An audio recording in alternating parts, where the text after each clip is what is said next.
but just to quickly catch you up, they've travelled into the forest and are currently on the path to Shatbear in the swamp. So we will carry on, and hopefully you can hear them. But yeah, so Ladinia and Russell, anything else before the end of your watch? No, just a general tidy up of my arms and myself. Try and get the worst out of the hair, but not really cleaning. Cool. So yep, as I said, your watch passes without much issue. Who was taking next watch?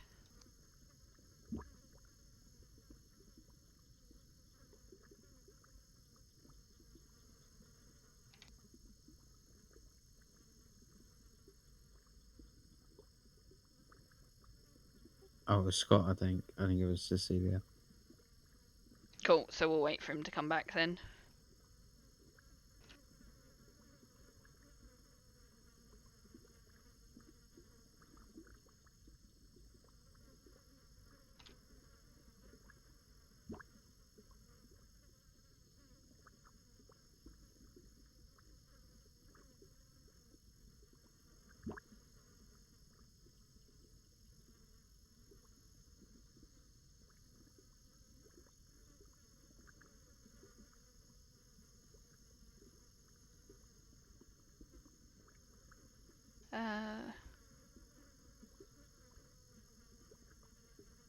Does anyone want to be doing anything while they're sleeping?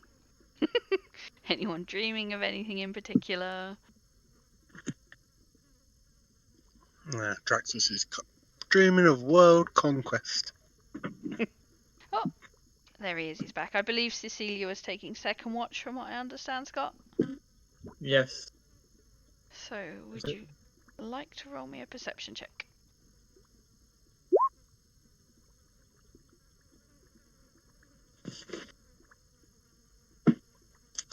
Okay.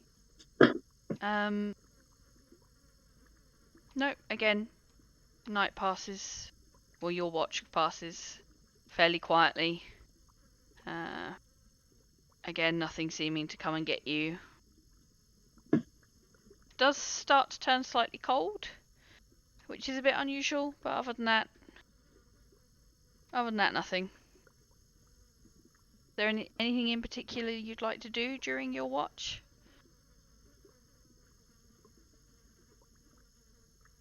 Just get more acquainted with the ring that I'd already put on and probably got attuned to. And just kind of that sort of way, you just sit there and look at it and go, either the gods have a sense of humour, or this is not a coincidence. And then go to sleep once my watch is over. Cool. And then I believe it was Nico for the last two, correct? Yep. Cool. So roll me a perception check for the first one, please.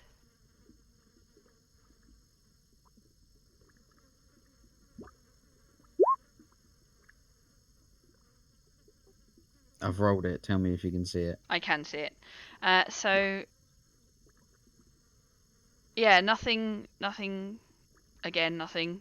Fairly quiet for the first 2 hours.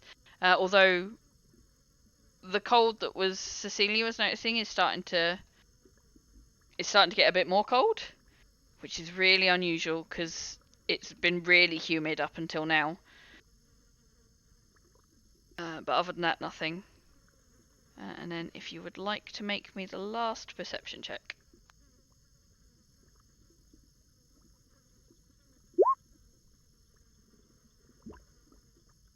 Okay.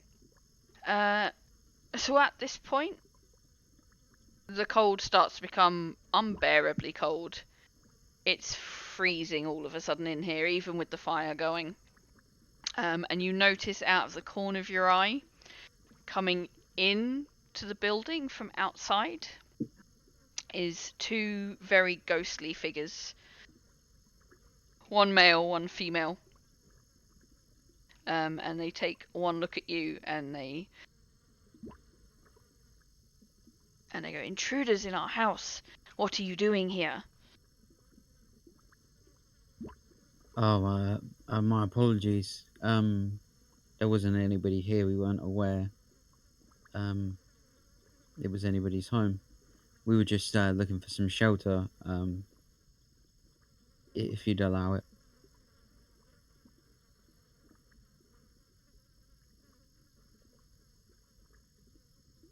You walk into someone's home without realizing it's someone's home? I don't think that's correct. It is my apology. We're not really used to this environment. Again, I sincerely apologise for entering without permission. It was not intended to offend. Make me a persuasion check, if you would.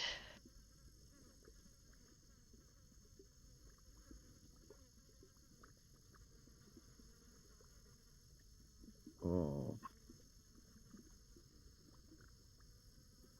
Did you get that one? No, I did not. Oh, it was great. I'll re-roll it.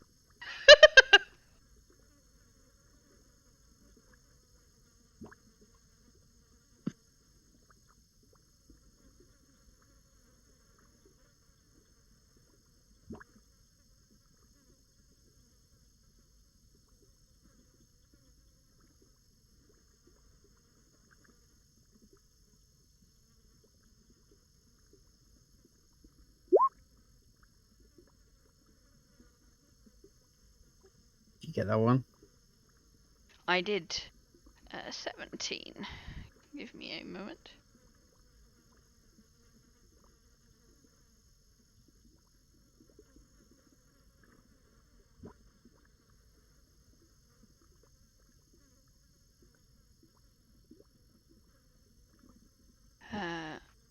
So the male of the group, what?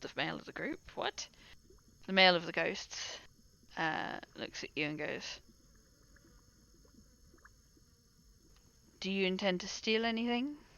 Or are you literally just here to sleep?" I assure you, we're not here to steal the thing. We're just here for shelter. Then we will allow you to stay, but you best be gone before daylight any longer, and neither of us will be best pleased.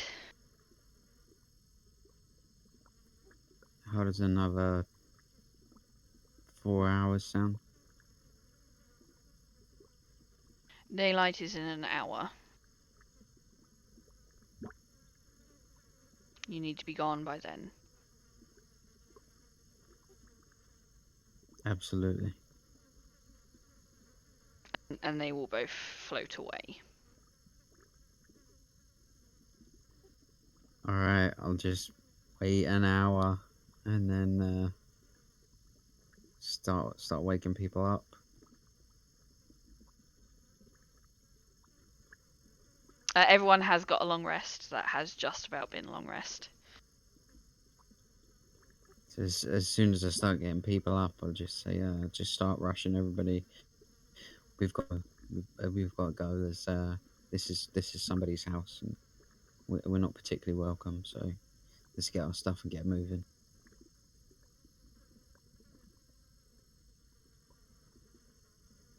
We seem to have picked up an unusual habit of bumping into spectres everywhere we go. Or is that just coincidence? Yeah, it does. It is becoming frequent, but nevertheless, if we leave now, we should be good.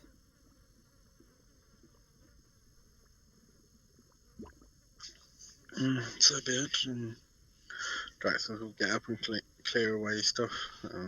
So will the shooter. After probably waking up after a little while, curling up near Ledinia again. Cool. Nico, you start to feel the cold coming again. As in the So temperatures start to drop.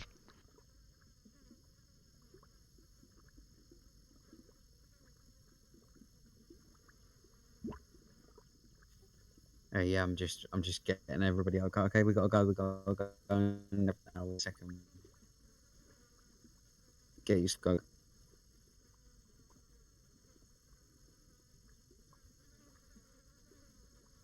So do you all listen to him? Do you all hurry up and get out? Yeah, quickly don the arm and just walk out.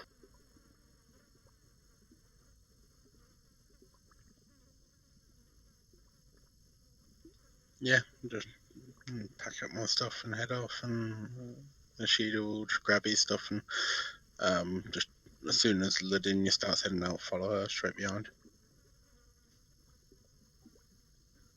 Rousing with a sort of rumble, I'll just sort of quickly pack my things and stagger out into the light. Cool.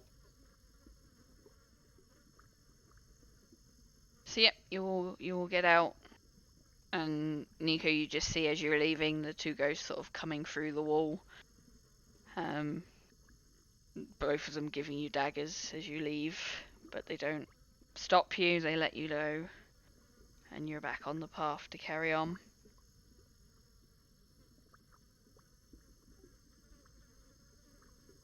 So I apologise for the rush, but I didn't fancy.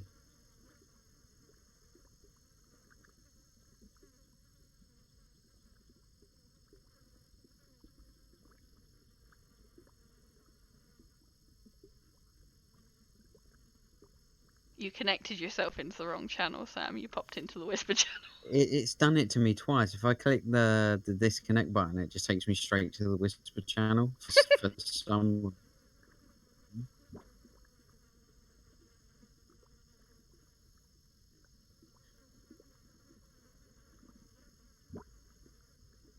But yeah, so you're all on the path. Do you just carry on for the day? Yeah,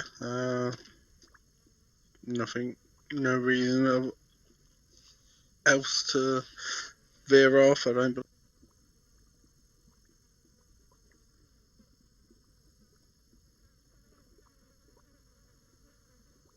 Okay. I'm actually going to slow down and just try and walk with Cecilia.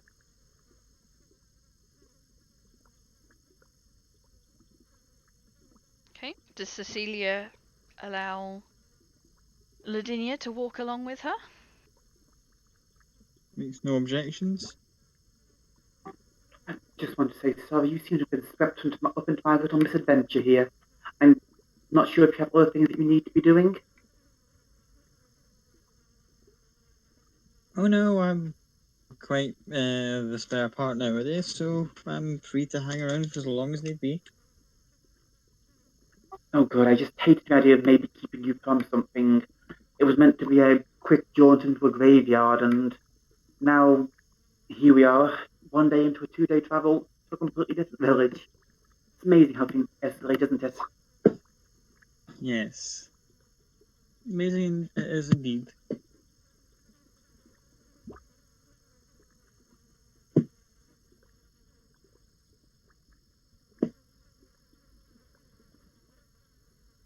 Okay.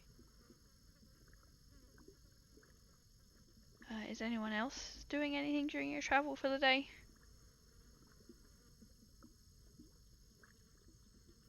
Following Lavinia's lead after yesterday, I'm going to make sure just keeping an eye around. Firstly, to check the path isn't flooding or has any spongy points in it. But I'm also keeping an eye out for herbs at the same time.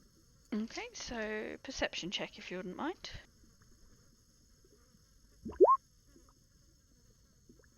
Okay, so you don't notice any spongy parts in the path. There's no puddles for you all to fall in and get stuck in. You manage to collect some herbs and some berries and some bits and bobs as you go. About early afternoon, something catches your eye to the left, sort of not very far off the path, probably about a minute or two.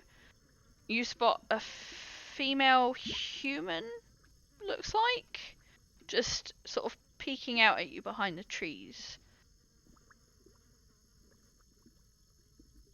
Hey, yo. Sort of call out to the group. Hey, I think there's someone over there, actually. You're right.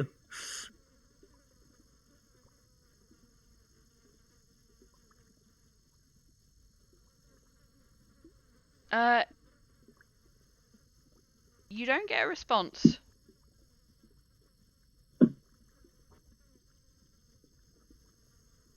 Just still looking at you and just sort of waves a little bit.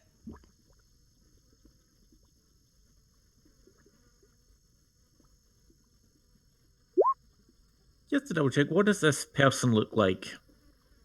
So, as I said, human woman, long brown hair in a ponytail, white shirt on, but over the top of the white shirt is sort of brown leather armor, chest piece at least, and then green trousers, black boots at the bottom, apron around their waist, so looks like they've just come from a house, maybe.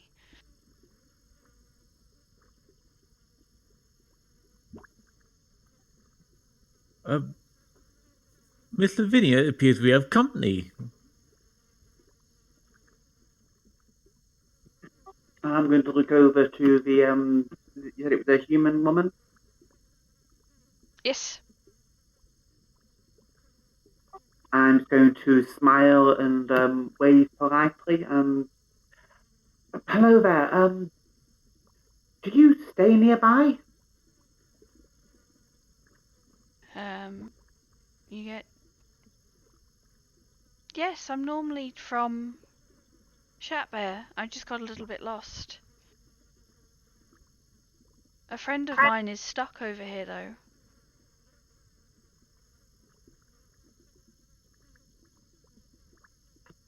We're on our way there ourselves, and we've been rather impelled by the swamp too. Did they sink into it? Yes, a little bit. And I'm not strong enough to get them out.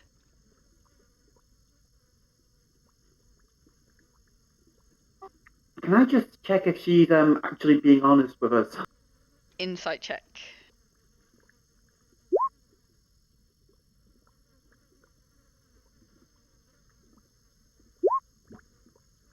As far as you can tell, she is being completely honest with you.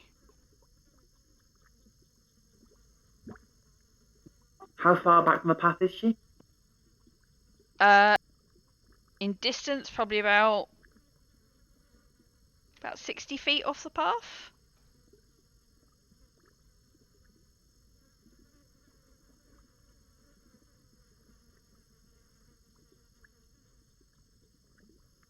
I turn to the rest of the party then. Should we help this young lady and her friend?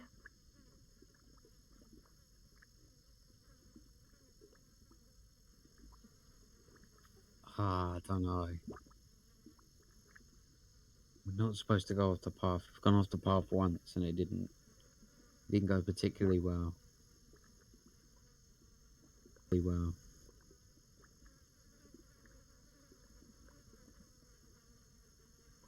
Oh, please. I can't get him out by myself. He'll die. Russell will step off the path and start heading over to her. Nico will just let out a sigh and follow.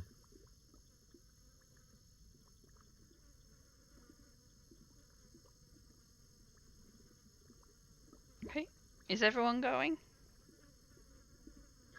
Jaxus will roll his eyes and join Nico and just say, "Didn't you say about being kind and helping people?" I did, but sometimes you have to help yourself and the group. But if Russell's going, we're going. I'm glad you're paying attention. Well, I always listen. Whether I bother to abide by it is a different matter. Yes. Let's see what. Let's just get this full and get out. Jarvis will nod and start heading along behind, fall back behind you a little bit, and have a look to see the rest. Sheila will just look at Ladinia.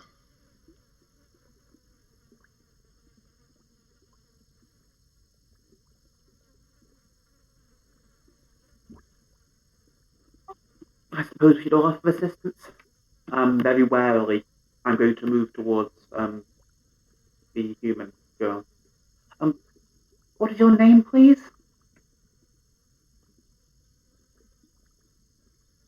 My name's Sierra.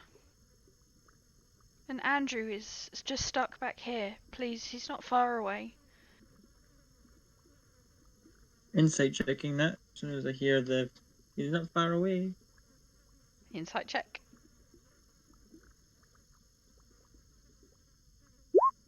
Oh, you can tell me that in the sky's fluorescent marble, and I'd probably believe her. Yep. You are fairly convinced she is telling the truth.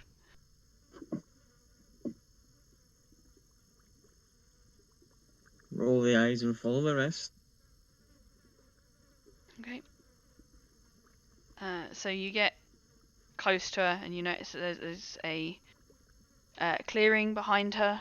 It's a fairly open spot, although it is pretty waterlogged. But you notice that there's a little connection running from her to something behind her.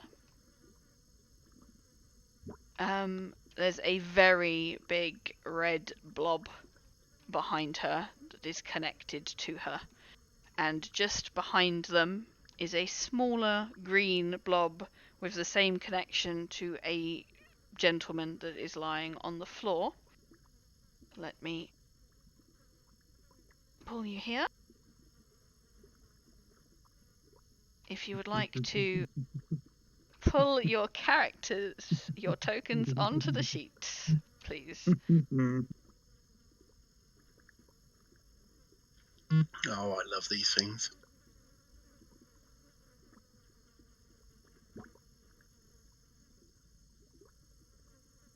Whereabouts are we? Bottom. There, round about there. You'll be.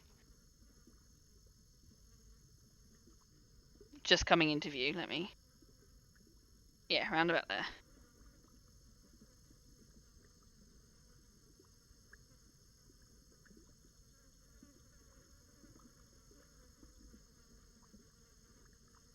And if you would all like to roll me initiative.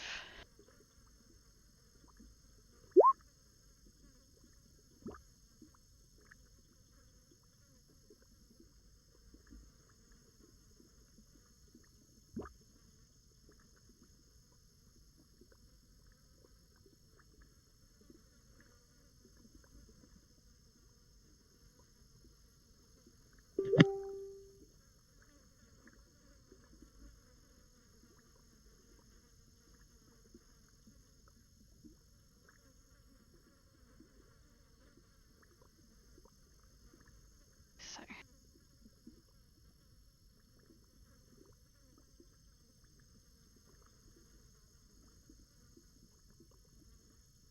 There we go.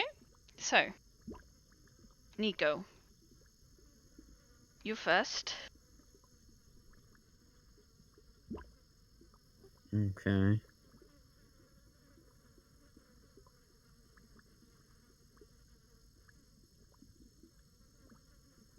One sec. Shit. Okay.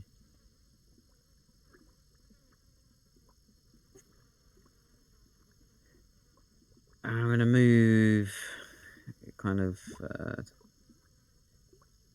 about here.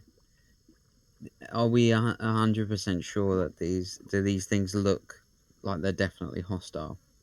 Yes. All right. In that case, That was what? 25. 25 foot, and then I'm going to bonus action. Just kind of use Blessing of the Raven Queen. Bamf to here. And start hacking away at it.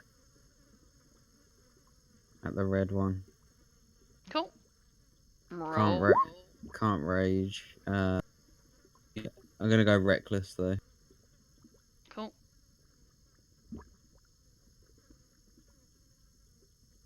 So roll again because a 6 does not hit. Yeah.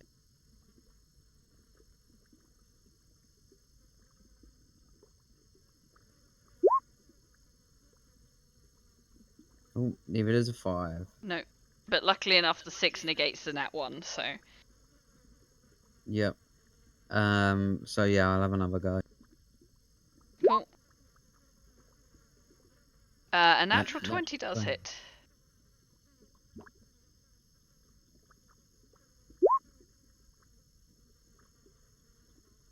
So what's that? 10 plus 12 points damage?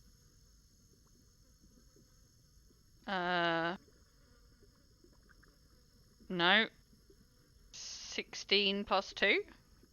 5 plus 3 doubled is 8. So 8 doubled is 16, and then 2 from your strength would make 18 points of damage. Yes? I'm working that out right?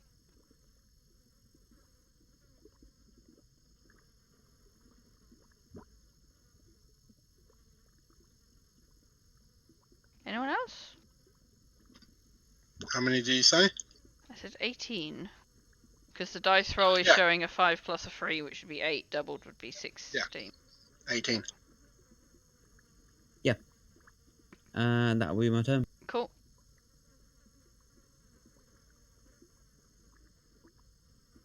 So that makes it Russell's turn.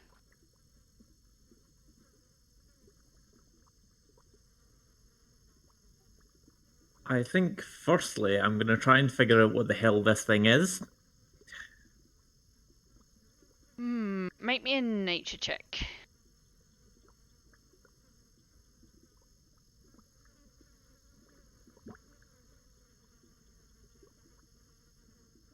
So you pulling up. So you know that these are kind of like oozes, but they are oozes that have been experimented on. So sort of a mixture of slimes, jellies, puddings, oozes that were experimented on in the Underdark by mind flayers and the like. And they did so many experiments on them. They created what's this, which is an Obelix.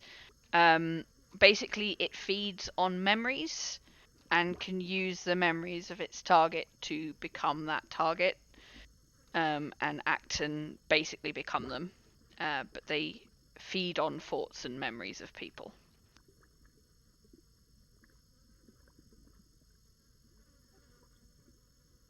With that info, would I have any idea of how they attach it? Do they have a preference? You know they tend to try and find the most intelligent people. And you know that they can grow pseudopods out of their body and connect. But you also know that cutting off the pseudopods doesn't stop them, they just regrow them. So the only way to stop them once they've got their target set is to kill them.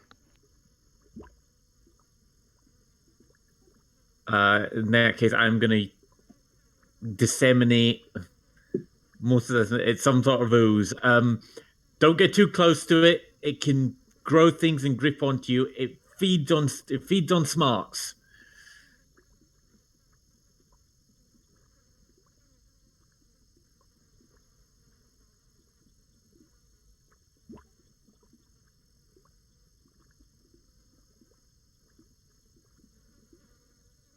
And I think that's my turn because I've made a check. Mm-hmm. Yep, nature check was your action. Are you moving at all?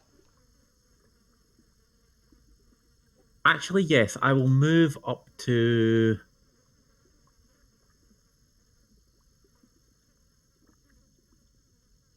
I'll move up to here. And I will begin readying my wild shape. Okay. So that goes to baby one. So baby one, being a baby, is going to go up to here, and it is going to try and hit Nico. Yep. So that's a nat 20. Well, that's gonna hit. So you take 7 bludgeoning damage halved. I'm not raging. Oh, you're not raging. So 7 bludgeoning damage and 6 psychic damage.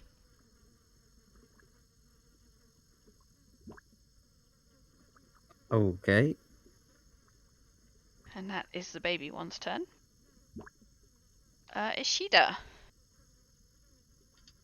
Ishida will run up. He's too far. 45 feet movement to there, and then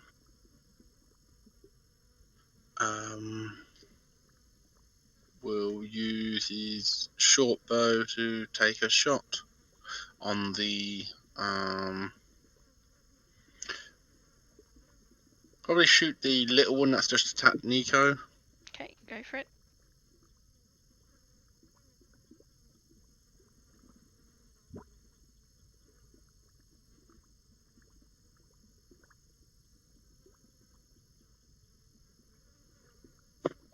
Assuming 11 does not hit. I can't see the rolls, so God damn it. an 11 wouldn't. No. No, an 11 wouldn't hit, but yes, you might want to log out and log in again. Yeah. No, I think that's his turn anyway, so yeah. Cool. Lardinia.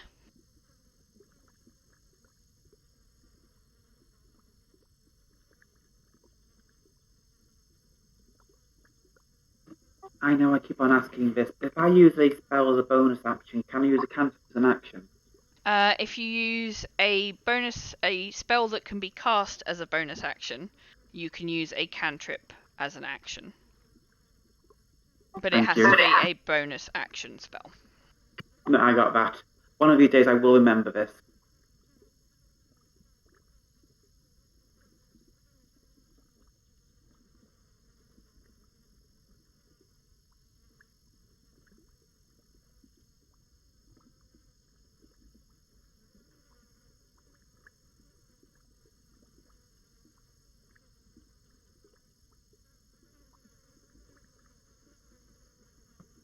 Okay, so first of all, I'm going to cast Sacred Flame on the little girl that's been lying. So you mean the big oblex? Yes, the red one. Okay. So it needs to make a dexterity saving throw, correct?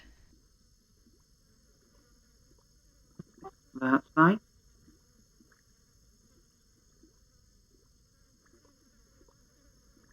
So an 18. Yep, saves. So it doesn't take any damage.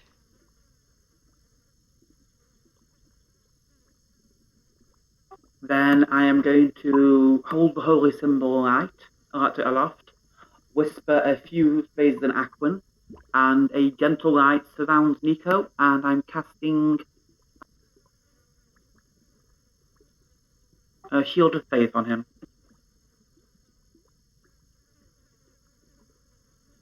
Cool. So Nico feels a sense of protection, and your AC goes up by 2, I believe. That's right. I'm just going to move up a little bit as well. Cool.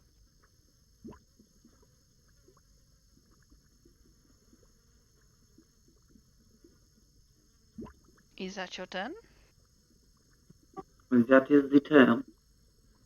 Draxus, your turn. Yeah, Draxus will move over to here, onto a bit more of a firm ground, and with a little bit of cover from with this log. And he will cast Mind Sliver on the big red one. Okay. I can't remember what that does. Intelligence saving throw, DC 15, please.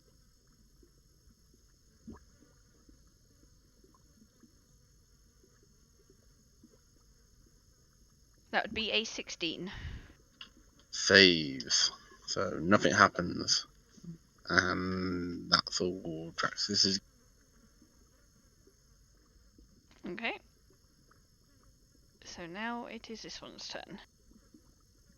So this one, having worked out the spellcasters are at the back, and having an idea that you have to have smarts to throw spells around, is going to start moving away from Draxus. So if you want an attack of opportunity, you can get one.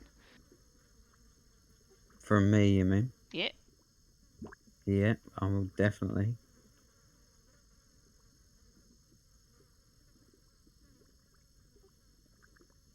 A 15 does Did hit.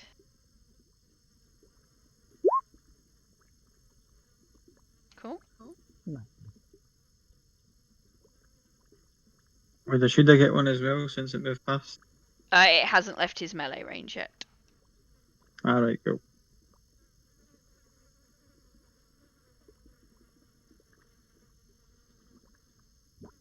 So once it gets to here, it is going to take a look at Draxus and cast Hold Person.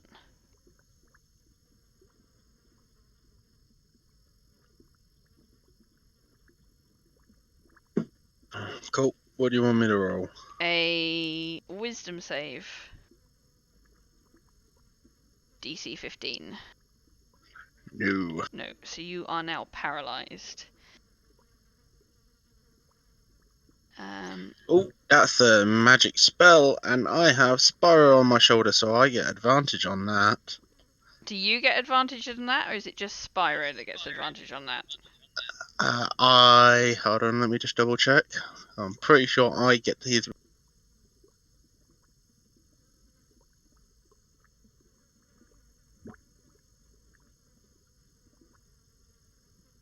Spyro's a pseudo dragon, right? Yes. So yeah, if that's your familiar, you Dame getting his bonuses from his magical protection, so you would also get the advantage. You get to roll again. Awesome. Let's see if it actually works. Yep, you save. So you feel the spell start to take hold, and you feel yourself start to be able to lose control of your body, and then you feel Spyro just sort of nudge your head a little bit, and you feel her sort of block the spell so it doesn't hit you.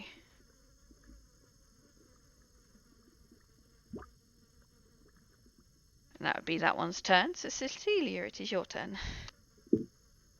Okay, seeing this big old mean jelly thing moving forward, I'm just gonna like Eldritch blast it in the face and mutter under my breath so no one else can hear. Says, "This is what we get for being good Samaritans. Nothing but fucking trouble." Boof. And try and take a shot at that. Fucking hell. No, and that one does not hit. Can you roll me a d4, please? Oh, right, before first. I got the funny feeling someone's about to get the pain. Yeah. It was 15 damage, right? Yep. Nico, you watch this blast of energy. Sort of, it goes towards the Olix and then misses and hits you instead. And you take 15 force damage? Yeah, force damage. 15, you say? Yes.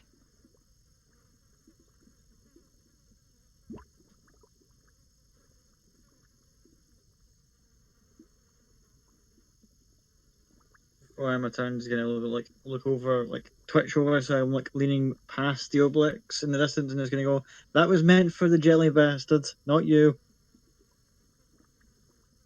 And my turn. Nico.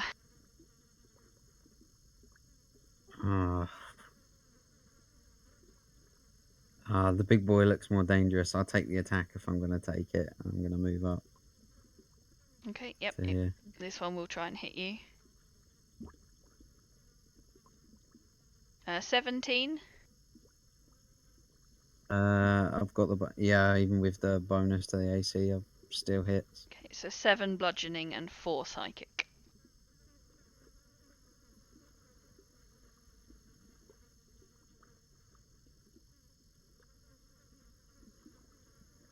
Now I'm going to rage.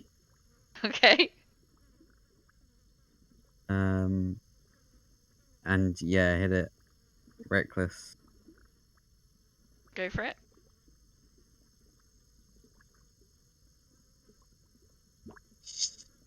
Oh my fucking god.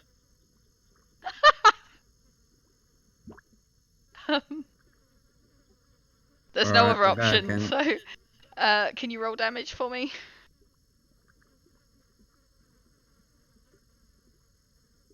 Fuck's sake. You go to swing and you go to hit the Obelix, and the Obelix just dodges out the way, and the force of your swing takes your weapon into a Sheeda, and a Sheeda takes the 12 damage.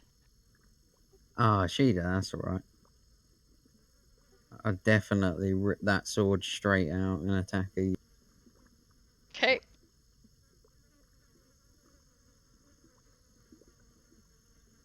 Oh my fucking lord.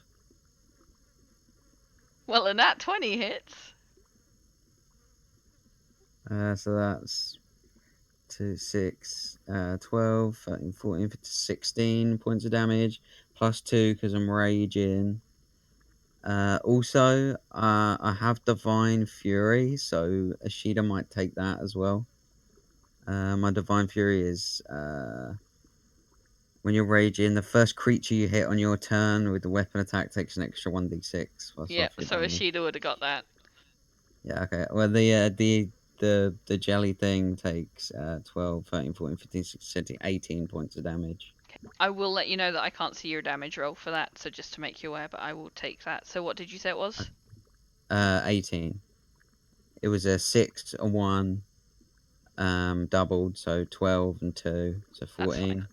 Yeah, 2 from strength, 2 for raging. And how much radiant damage does Ashida take? Takes necrotic. Necrotic, sorry. 7 points. Okay. I saw that, by the way. I saw that one. I don't know why I didn't see the original. Cool. Is that your turn? That is. He wouldn't take. It would be 5 because obviously you're putting a +2 from your rage on, which would have been counted for you in your weapon attack, wouldn't it? Ah, yes. No. The plus what on the necrotic damage? Yeah. No, the +2's extra Half your damage barb equal level. to 1d6 plus half barbarian level. Extra damage. Oh shit. Yeah. I'm just checking because I'm pretty sure he's resistant to necrotic damage, or is that while he's shifted or whatever?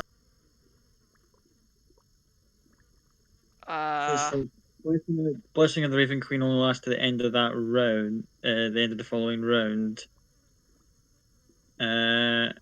Race-wise, what type of elf again is Nico? Is he Shatbear?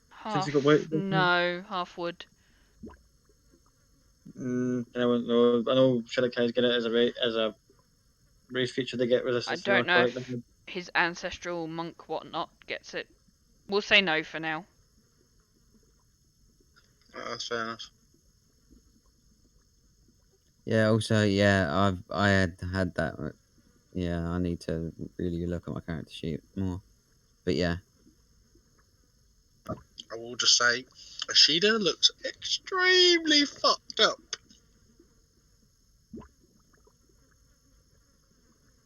Oh dear, let's not kill him when he's not here. Russell, it's your turn. Okay, I've seen this thing. Did it look like it deflected a spell? No, it deflected a weapon. It didn't deflect a weapon attack. It dodged a weapon attack. Oh, I was referring to the Eldritch Blast. Oh no! It didn't deflect. It didn't look like it deflected it. It just looked like it went towards its target, but sort of missed. Just. All right. In that case, I am going to.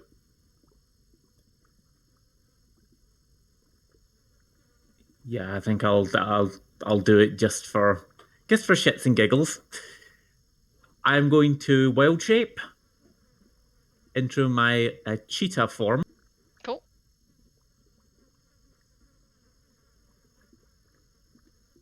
Off to the side for now. So the astral cheetah.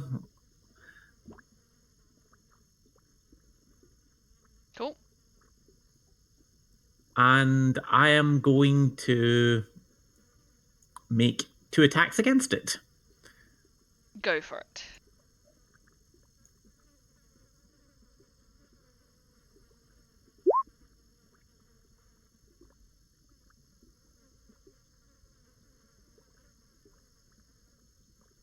A 14 just hits. It's bang on what you needed. All right, so it gets 6 damage from the bite, and I will then try and whack it with a claw. Okay.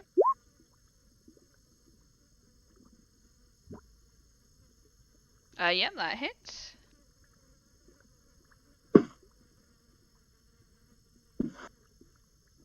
And that one is 12 damage of slashing type.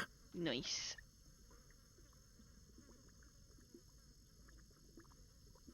Is that your turn? That is all I can do this turn. Okay. So the little one is going to come to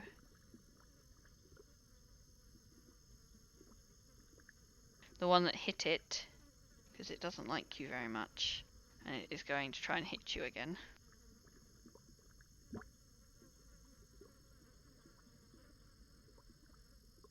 A 17. Hits. So you take 6 bludgeoning halved because you're raging. So 3 bludgeoning and 2 psychic.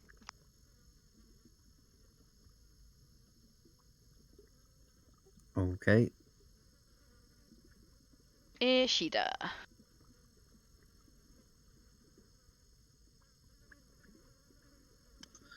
Yay. Okay, so I assume Ishida does his whole doodad the flip-flop thing and go dark form. Now he's heavily damaged. And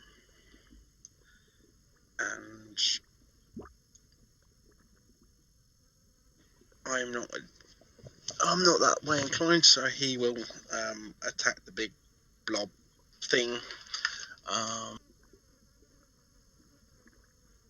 Cool.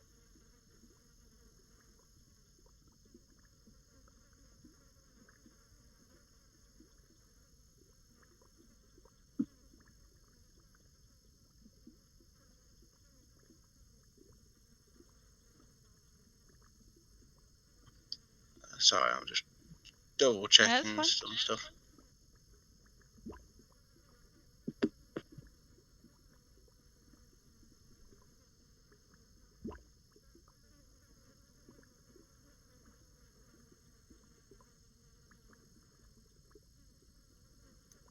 Yeah, let's just say that's a no. What's an... Oh yeah, no, a 9 does not hit. He's very badly injured. He just goes dark form and swipes out against this thing and just completely whiffs the shot.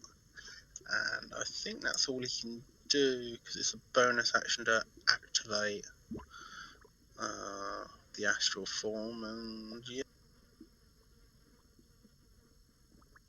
Okay, Ladinia.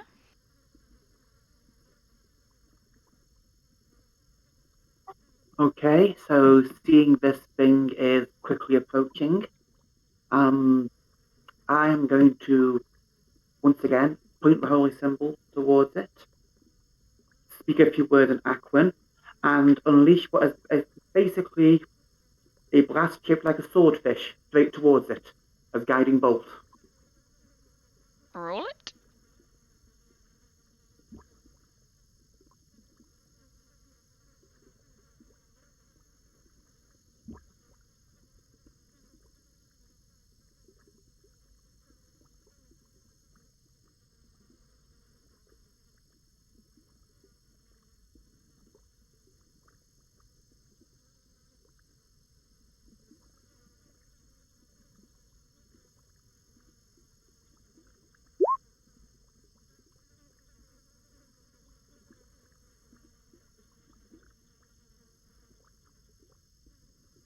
So a 12 would not hit.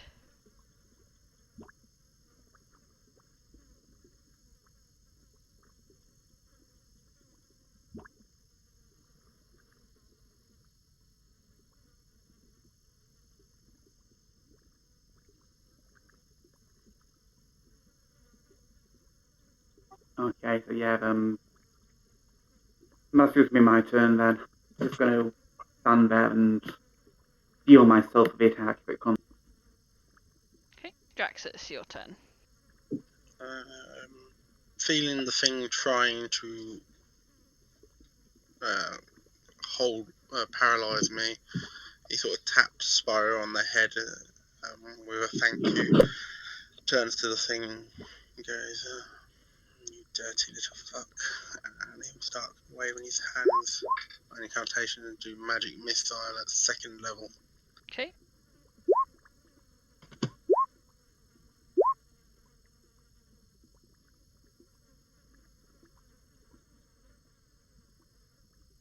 So 13 points of force damage as he waves his hand through the air. Large crystalline,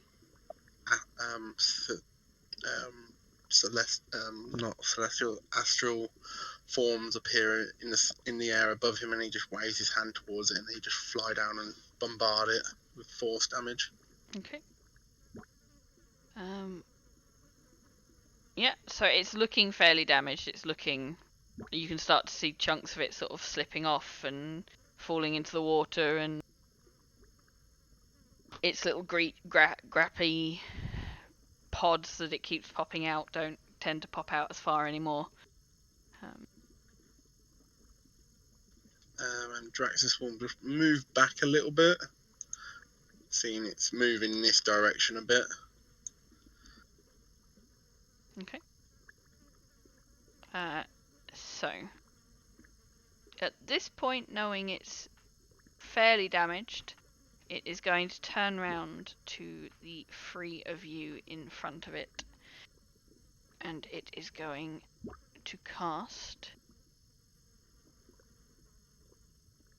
Colour Spray.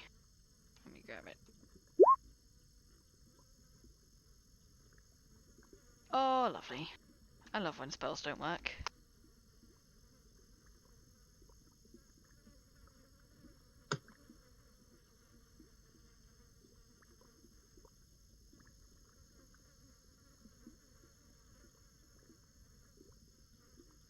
I also hate the American spelling of things.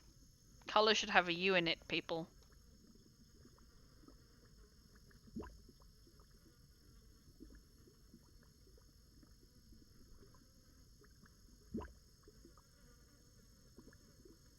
Sorry, 2 seconds, guys.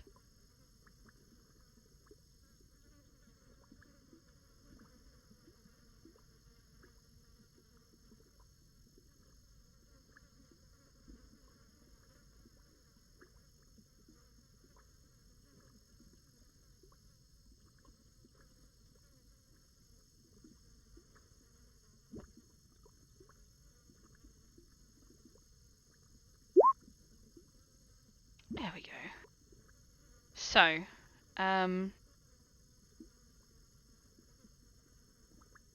Ishida is blinded. Nico is blinded. How many hit points does your cheetah have? 40. So it is not blinded, but it is very close to being blinded. But Ashida and Nico.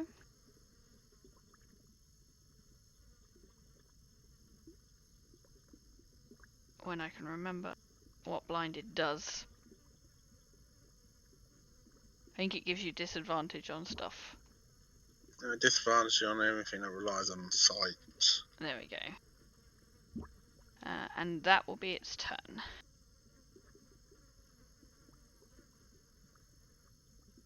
Cecilia. Okay, I don't like this big jelly bastard, so I'm going to shoot it with Eldritch Blast again, and hopefully hit it this time. Go for it. Yeah, a 20 hits.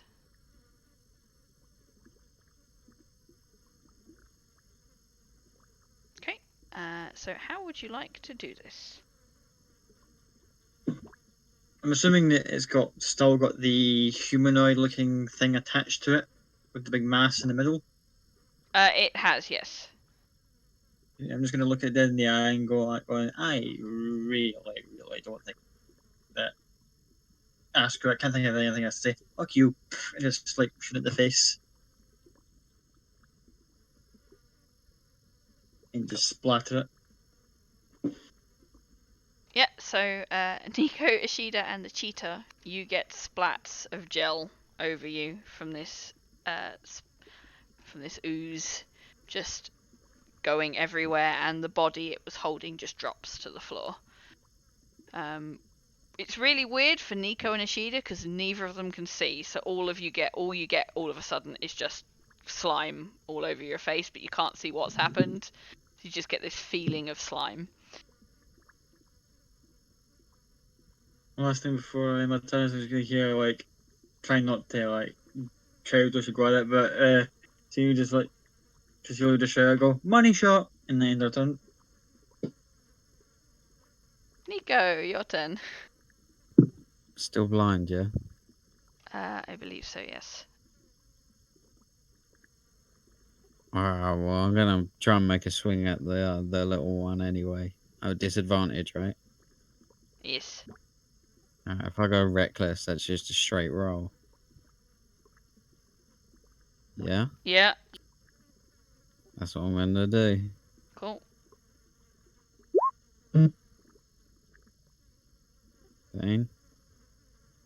A 13 for the little one. Just hits. That's 14 plus my divine fury. So, 21 for the first hit. How do you want to do this? I don't know because I can't see, so I'm just flailing and just hoping that I chop something up. So you feel your weapon go through it, and sort of while you're flailing, your weapon stops hitting anything, and you get the impression that it's just sort of you've hacked it to pieces. I just immediately drop to one knee and start like rubbing my eyes.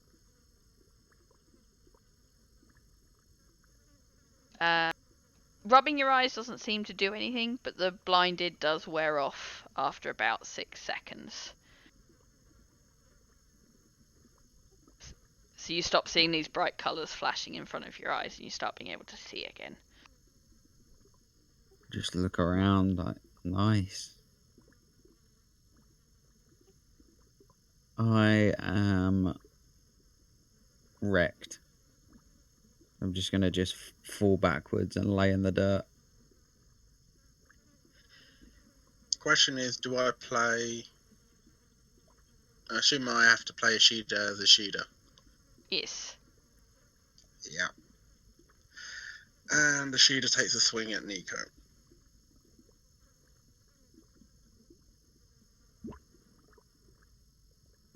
As soon as you come out of combat with the oozes, or are you waiting for him to be unblinded?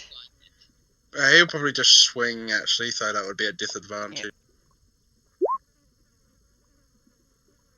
Yep. Both.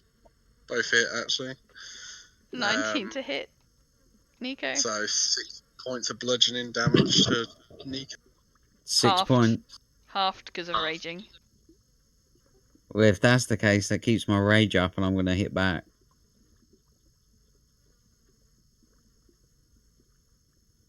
Roll it.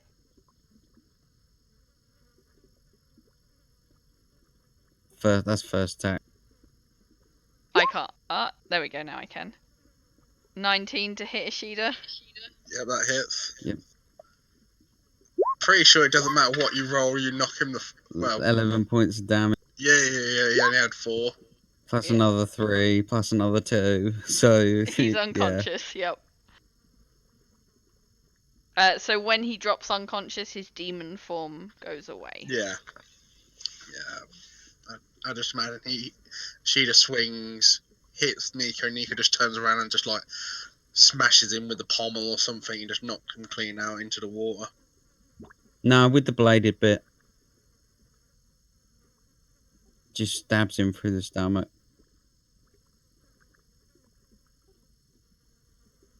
So Ashida just falls over, bleeding, passed out. I believe Nico also looks like he is horrible and on death's door. I look really bad.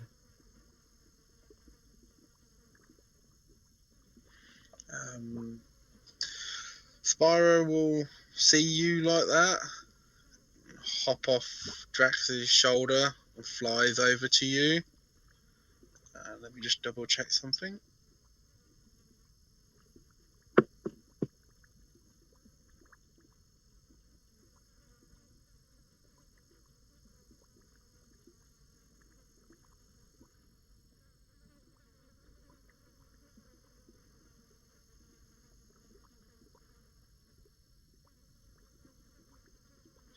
Yeah, Spyro will land on your shoulder, rub her head against your chin, and you'll just feel like sad, upset, are you okay? Flash up in your as an image. And you just get the feeling, I'll help. And you'll see her look up, and the little clockwork pseudo dragon sort of hops off her back and buzzes around you a little bit and starts to glow. And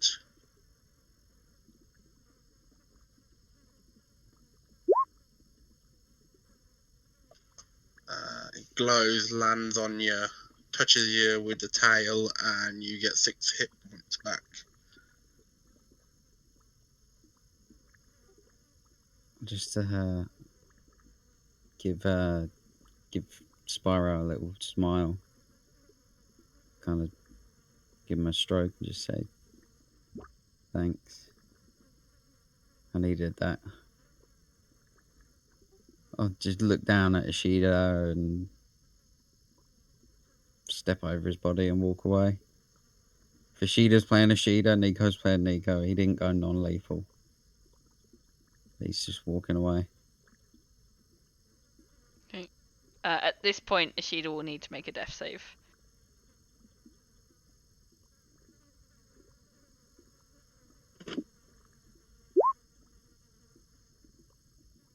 Okay, that's a fail. Can I attempt to try and stabilize him? Yeah, make a medicine check.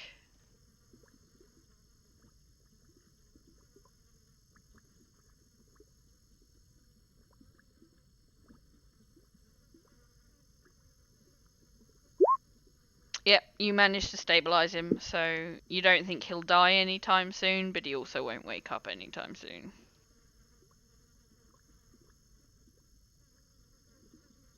Nico, if you wouldn't mind just staying where you are. I know you said not to waste the healing energy on you, but this will affect everybody in range.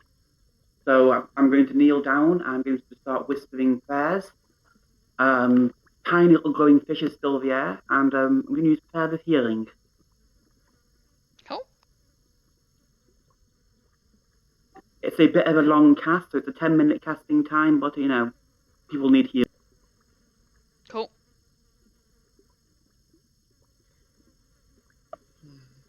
while Ladinia's doing that, Draxus is gonna go over and pull out a couple of little vials out of his herbalism kit and take a vial of each of the two oozes,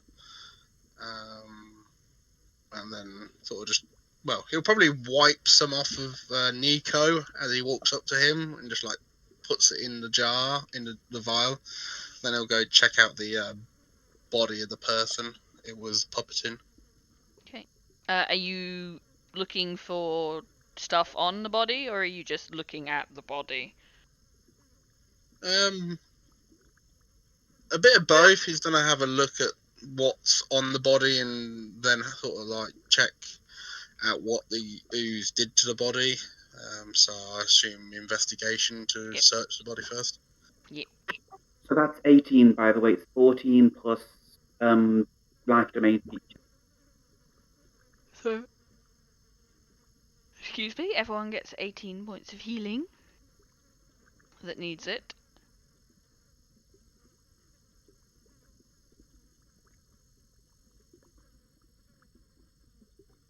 Draxus, could I? You wouldn't have to have an extra vial by any chance, would you? I believe so. What rummages around, pulls out another vial. I believe it comes with like 4 or 5. Yep. Has Lavinia by this point cast her healing spell? I will say so, yeah. Damn it. In that Look, case, it's a 10-minute casting time, so I'm pretty sure there's time for things to be going on while she's doing that. What are you looking to do? I'm going to reach down to Ishida's body and take a vial of his blood. I'll allow that. That's quite amusing that this is the second game someone's taken Azuzu's character's blood. Yup. I still want to know what Cloud's gonna do with that shit. But anyway.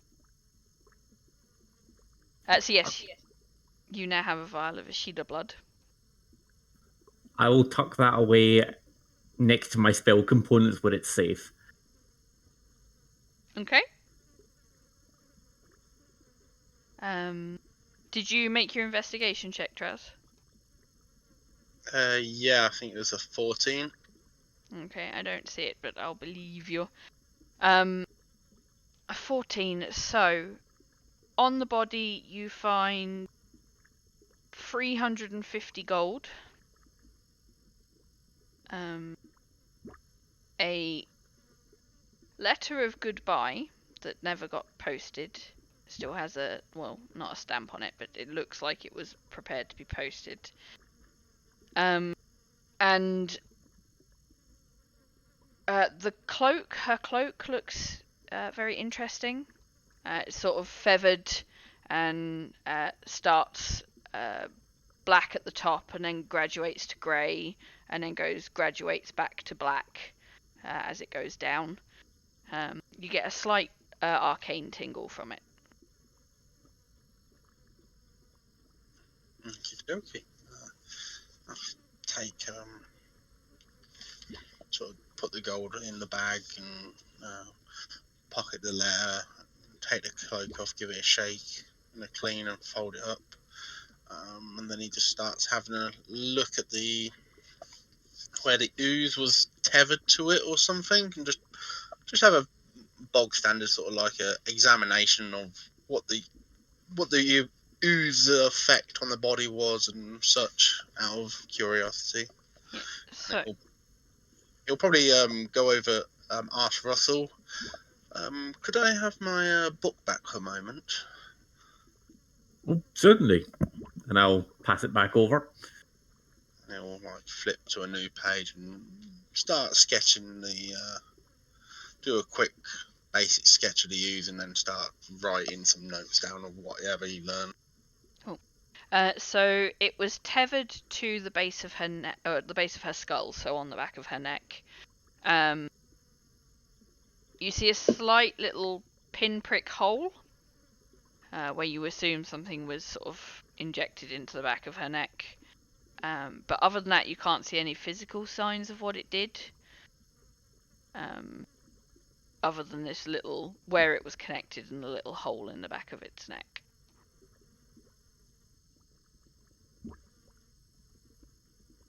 But obviously you did hear Russell at the start of the fight say it feeds on smarts.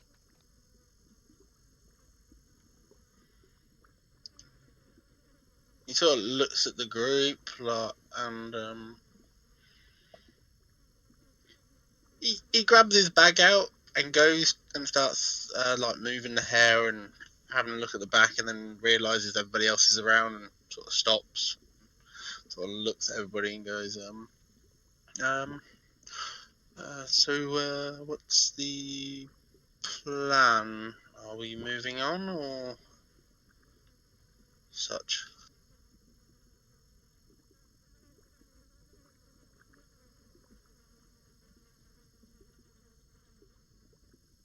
I think with a bit of time, Miss Lavinia needs time to do her prayer, I think. Judging by the sound of it, it sounds like it's a full sermon. By the time he's finished investigating the body, the 10 minutes will be up.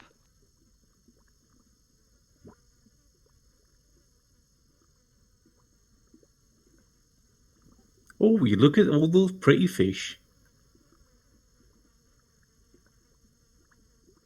So yeah, I'm going to just stand up, not even dust myself off, and so this is why we need to stick to the path. I do apologise for getting us drawn into this. Let's continue on.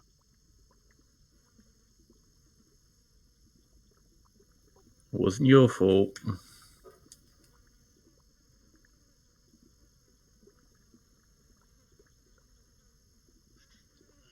Drax just sort of just stands and looks between the group and the body and the group and the body for a few moments. Sort of has a little bit of a huff, and then sort of, Cat walks up behind everybody and follows them.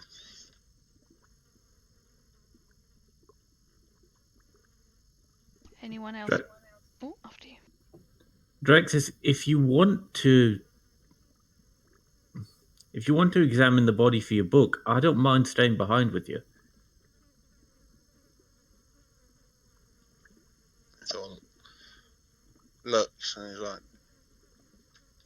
oh, perfect. And he sort of grabs the body and drags it out of the water onto a bit of a drier area, and then starts pulling out his makeshift herbalism surgery pack and starts sort of cutting into the body a bit and having a deeper look into it to see exactly what the ooze has done to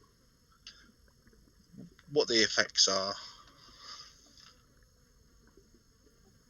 If you lot go ahead when Draxus is done, I can easily, you can take a horse ride and catch up with you. I'll be staying behind also.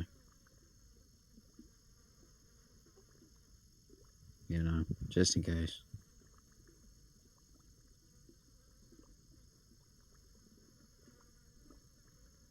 I see no reason to further divide the group. I think we should all maybe stay here. Take a short rest.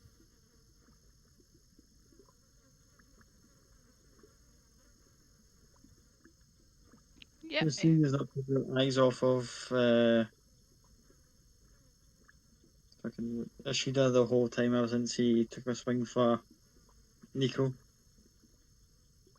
As I said, I would just a light teal glow in the eyes, and then when everyone starts talking about the stain behind, she'll snap out and go, I think a little bit of rest is probably a good idea for us all.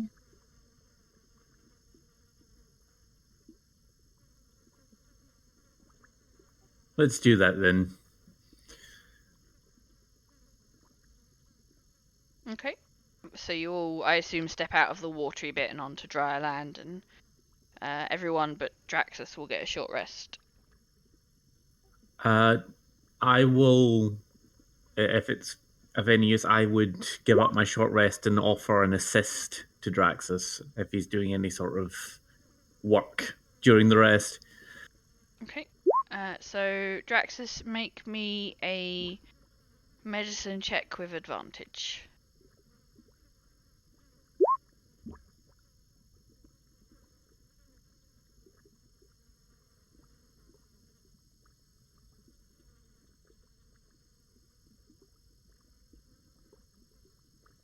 I think you'll have to tell me what you rolled because I still can't see it if you've rolled.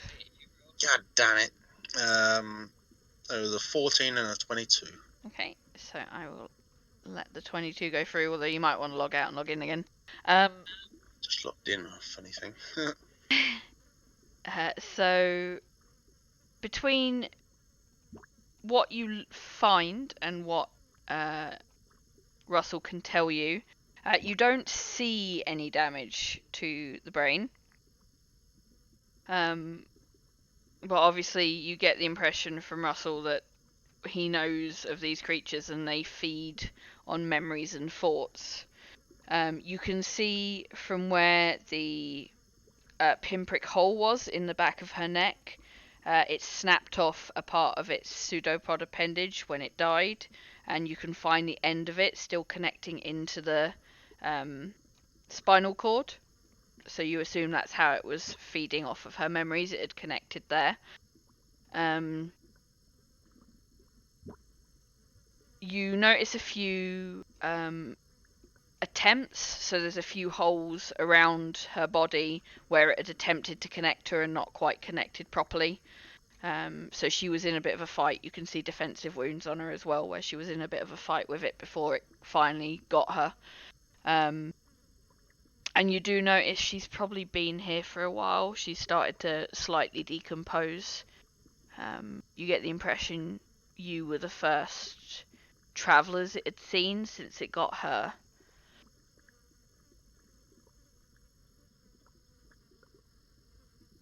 But that's about it. Drax just sort of very fascinated and intrigued by it, and sort of like every time he finds something out, he'll like lean over and squiggle something into the little book again, and then sketch another thing. By the end, he's sort of like got not a full sketch, but it's a very basic sketch of the ooze with the tendril going to a body, with like more basic detail on how it actually goes through the body and notes on it all, and just filling out his book as obviously Russell's read through it and now seen how he sort of goes about it when he has first-hand experience with it. I assume Mashida would be awake after Ladinia's initial heal. Mm-hmm.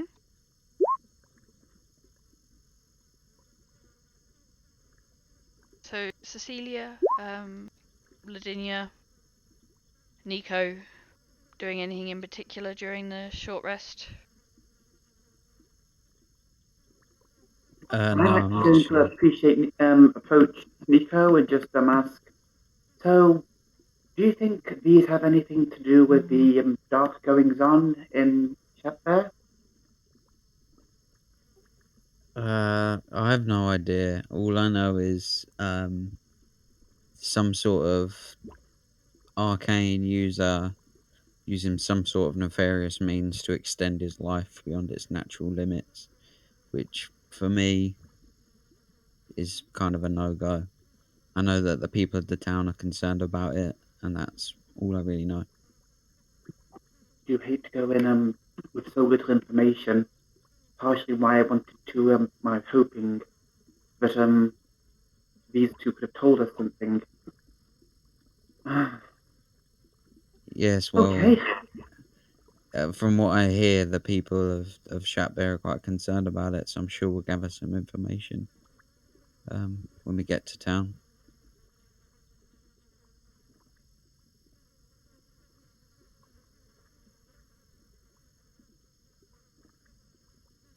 Hope without drawing too much attention to ourselves.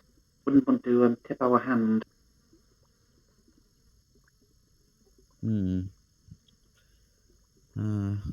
think drawing attention is inevitable in this group, is it not? True, we don't exactly scream subtle, more just scream. Sometimes, literally. Yes, that braying reminds me of a land animal I saw, a goat maybe. Yeah, I've heard that before. Isn't you and Ashida seem to be fairly close. What the fuck is his problem? Apparently some connection. He believes it to be Feywild. I'm not so sure. There is something dark there, but keeping him strong seems to keep it at bay. I am hoping I can do more to keep it locked inside him, but at the moment my skills are just not at that level. I hope you can forgive me for plunging the end of my greatsword into his stomach, but well, I'm sure you can understand why I did it. He struck you, you struck back. It's completely understandable, though he may not share my pragmatic view. Well, if he does it again, I won't let him off so easily. Just I just want to make sure that's out there in the open, that I won't hesitate. I understand, and I shall increase my endeavours to ensure that he is everything inside him is contained.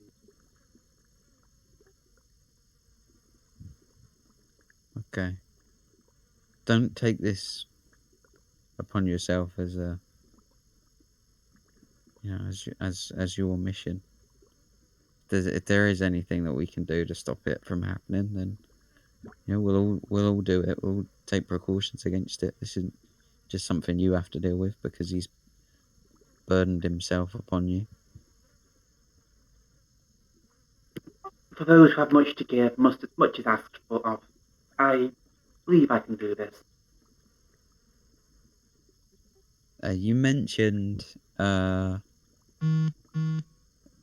to visit your family, your brother, I think. My younger brother, he runs a small inn in Titan's Flute. I have been advised to visit him by mother, but this was not a pressing matter, not compared to the safety of the entire village.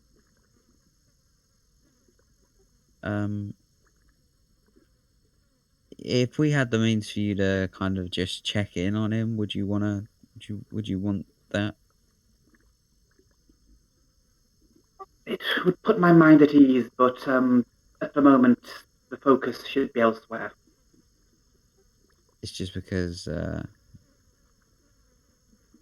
well, we kind of picked up an item that kind of allows you to look in on somebody. If you know who they are, you can look in on them and just see them and see what they're up to. So if that was something you wanted to do, then just give Draxus a shout. I think you can only do it 3 times a day or something like that. I don't really know, but if you wanted to check in on your brother, then you could. That is extremely generous. When he is less engaged, I will broach the issue with him. Thank you. Yeah, it's best to just leave him let him do his thing. Alright, I'm just going to take a quick nap.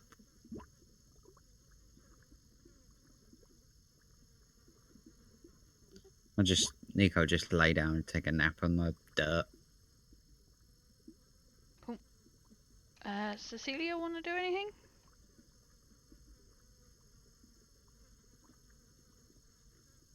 Just before Nico goes through his nap, just gonna give him a slight nudge and go, like it says, point over to where the big jelly bastard was and go, that was the target. I wanted to hit you.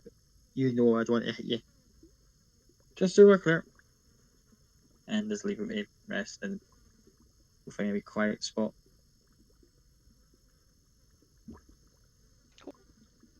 Nico just open one eye and watch Celia walk away and close his eye. Okay. And we will call that a short rest. I will say Sheila probably does the whole was I knocked unconscious, and then sort of looks how everybody's acting and probably gets the easy gist of it's happened again, and seeing that Ladinia's not been harmed, probably goes up to Ladinia and is about to say something but doesn't exactly know what to say and just goes off and sort of sits not far but just slightly away from the group. Cool. So we will call that a short rest then.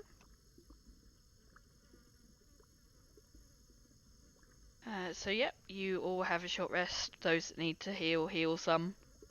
Get naps. Russell and Jaxus have a look over the body and a talk about what it does and that sort of thing, and then you are all ready to go. So do you carry on?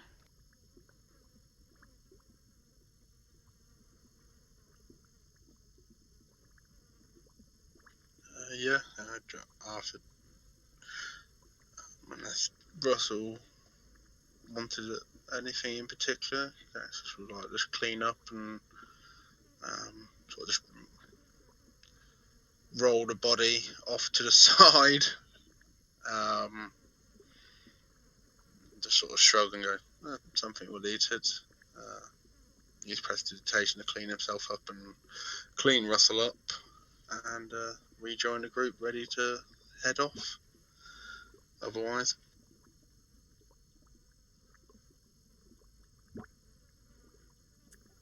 Shall we? Let us depart. Yep, let's go. So no we're out here, the better.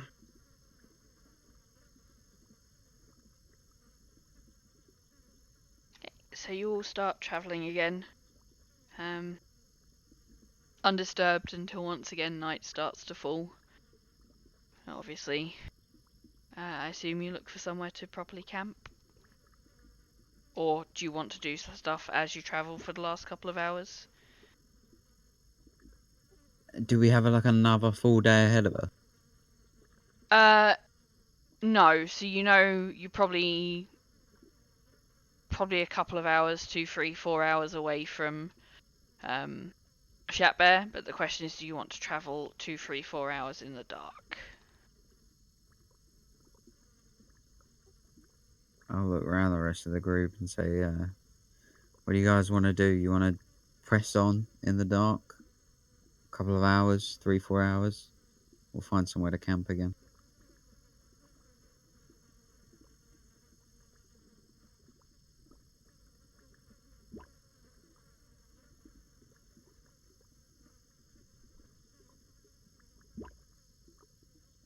I'm not sure this is wise to travel in the dark, even with the light I can provide.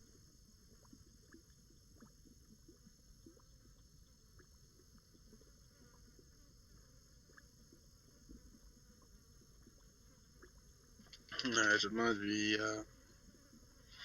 though getting to town in the evening might be better. I don't believe it'll be safe to venture much further in the dark, especially after what we've already seen, ghosts, oozes, who knows what else. My only concern is, I mean, we travel a few hours in the dark, or we sleep an entire night in the dark.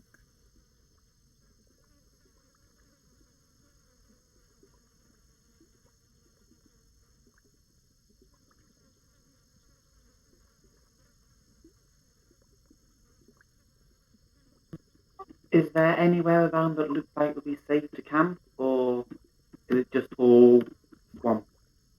Make a perception check.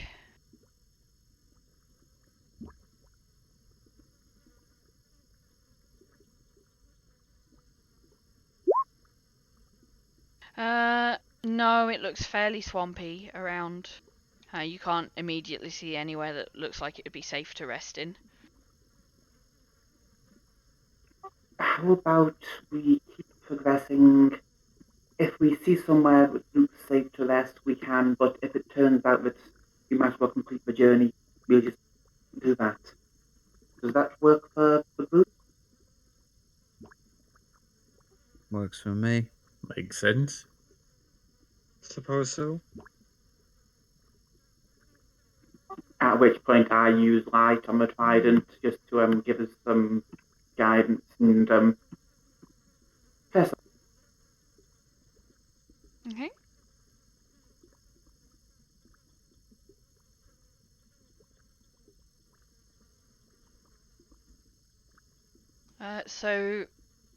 Sorry, how long do you carry on for?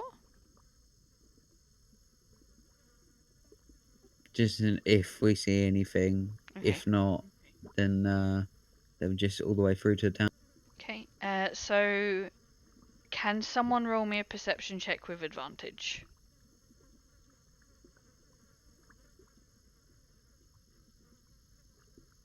I'll do it.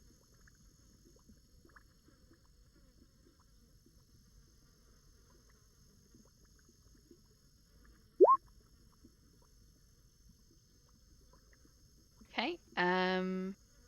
No, you travel on through to get to. You end up coming. You can pretty much see Shatbear in the distance, probably about 20-minute walk away before you see anything that was remotely even worth stopping to camp in. Everything here is very swampy. Then let us press on. Anyone wanting to do anything in the last little bit before you get to Shatbear?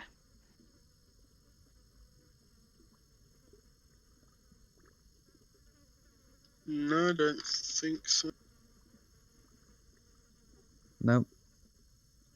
No. I'm good. No, just carrying on. Okay. So you get to Shatbear largely unhindered. It's very quiet there when you get there. It's very late at night. You do notice at the it's a not a very big place. In fact,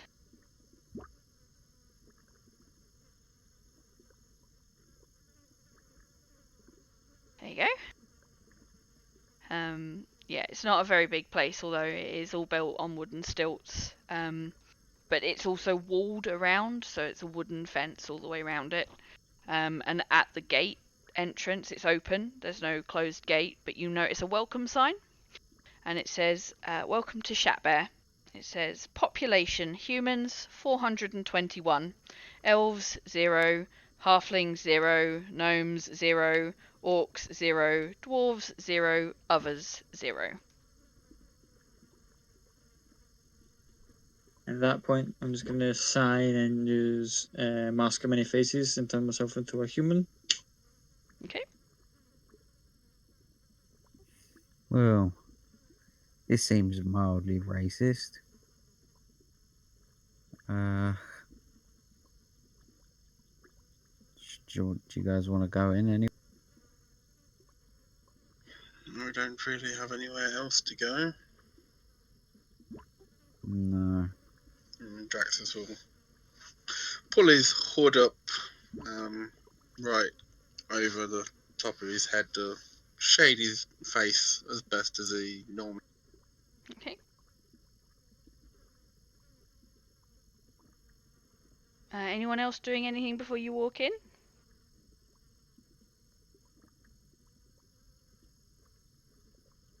Just pull the hood up. No, just carrying on as normal. Okay. So as you all pass through the entrance gate, can every single one of you make me wisdom saving throws, please?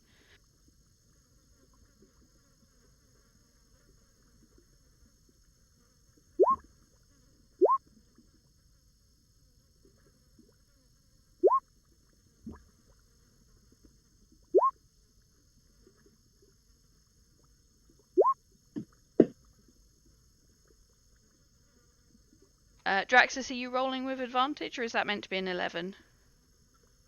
I think it's supposed to be 11 unless it's magic. Okay, it's not magic.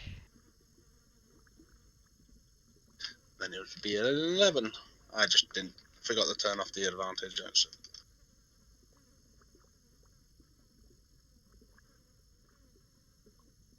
No, actually it is magic, so the 22 for you. Yay. And Cecilia? Oh no, I see yours up there at the top. So, Nico and Russell, can I get you in the whisper channel, please? Ooh. Alright. Give me a minute to mute the stream. Oh, it's so weird without the. Sorry.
Okay, we are back. Can everyone make me a perception check, please?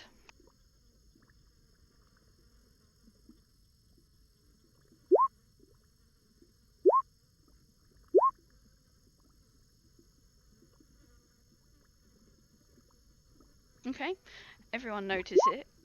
Yeah. Everyone notices it. The welcome sign, you notice, has changed.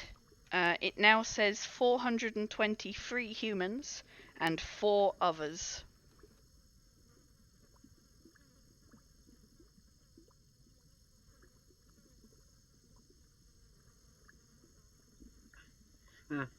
Very clever.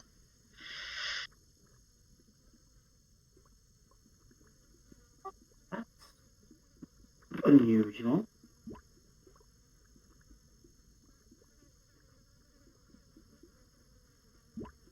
How do you carry on?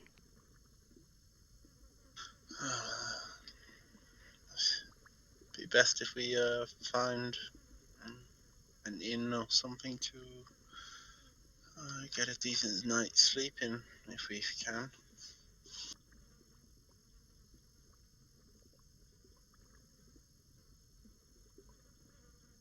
Yes, and inns are also a good place to talk to people. So look around. Is there anywhere that looks like an inn or a tavern? Roll me a investigation check.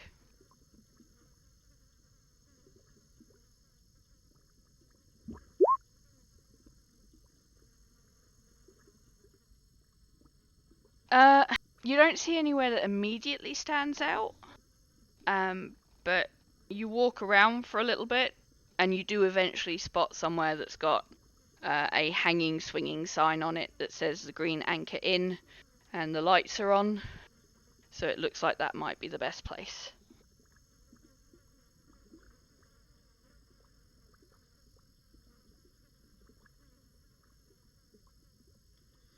Just ask, when the sign changed, did the people go up by 2? No, the people went up by 6, so the humans went up by 2 and the others went up by 4. Alright, so that's what I meant, the humans. Yes, the humans went up by 2.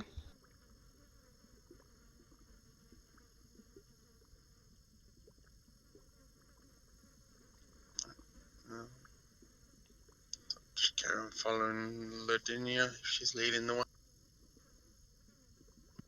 Yeah, find the inn and just walk in and survey the room. Okay. So you walk in. It's cozy and clean. It feels very homely. There's a nice warm fire going. In fact, I'll turn the music off 2 seconds because you are not in the swamp anymore.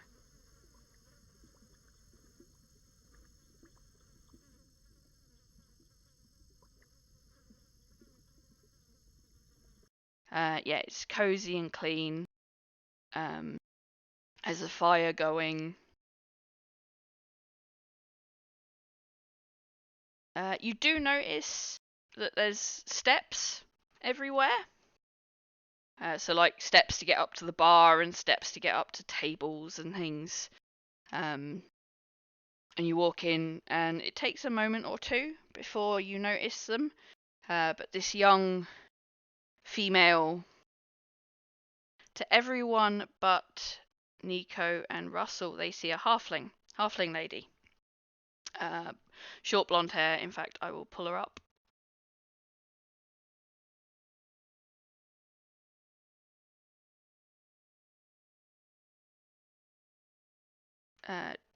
Nico and Russell will know what they see. But this is who everyone else sees. Short, curly blonde hair, beaming smile, no shoes on, but that's what she's wearing. And she looks at you all and goes, "Hello, welcome. Welcome in to my humble abode. How can I help you all?"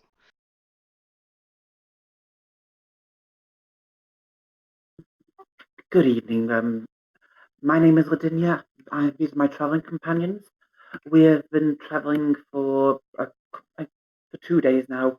We were hoping to find room and, well, a warm fire, but we have discovered that already.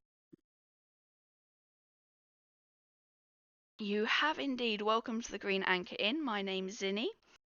I run this humble establishment. My friend Ku is away at the moment, but he also helps. You'll probably see him later. We have rooms to spare. No one really comes in very often. We don't get many visitors, so it's lovely to meet you all. Lovely. How many rooms were you looking for? How can I help? How much are the rooms per night? They are all individual rooms. They're fairly comfortable. They are, if you want, the rooms are 10 silver per night. So if you're looking to have 2 people in a room, it would be 5 silver each. If you're looking for rooms individually, it'd be 10 silver.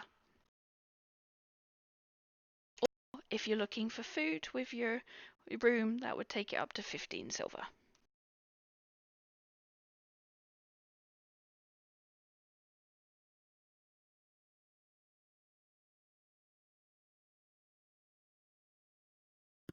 At which point, just to make sure that I can keep an eye on him, I'm going to link Ashida's arm and say, well, we'll share a room.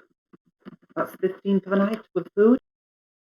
That is 15 for the night with food. Now, I don't like to judge. Would you like a single bed big enough for 2 or 2 single beds separate? Well, as we're not married and I am a lady of the cloth, 2 single beds would be nice. Perfect. As soon as you say the whole "I'm a lady," you just see the background. Cecilia just kind of trying not to say a word, but she's like, trying to hold my tongue. Especially if the revelation that the two of them are going to be in the same room together. But otherwise, won't interject. Okay. So that is those two. How can I help you, Flor? Draxis turns to Nico. Yep. Do you want to share a room? Yeah. You got this, or shall I get it? I've got it.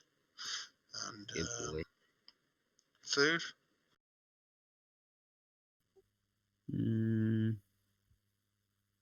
Not for me. Pardon? Not for me. Nah. Then I pay for it. I might have some tomorrow morning. By the way, I'm pretty sure Ishida is too shocked to say anything at the moment, so I've just put the 15 silver down. Okay. Draxis will put 15 silver down and ask for a room with 2 beds. Okay. And the final two, would you like to share, separate? How would you like to do it?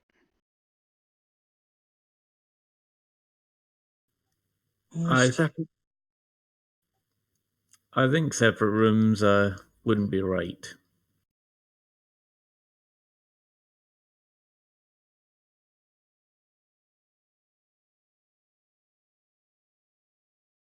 Well, if you insist, I guess. And just kind of shrugged.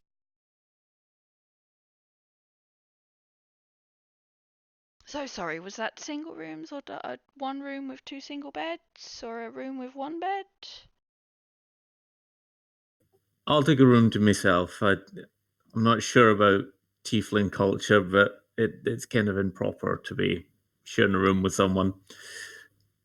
At least until after your wedding night.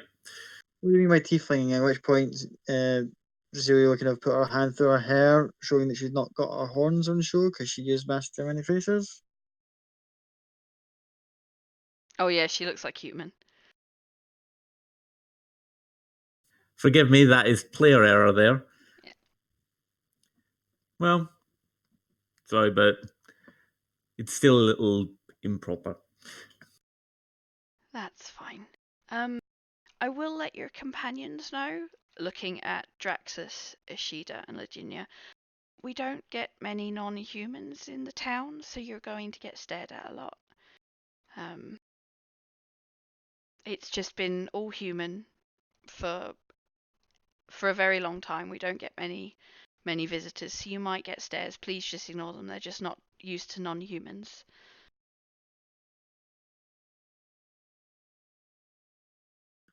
At which point I could just going to shrug. I'm used to being seen. With her saying that, Draxus, can you make me an intelligence check, please?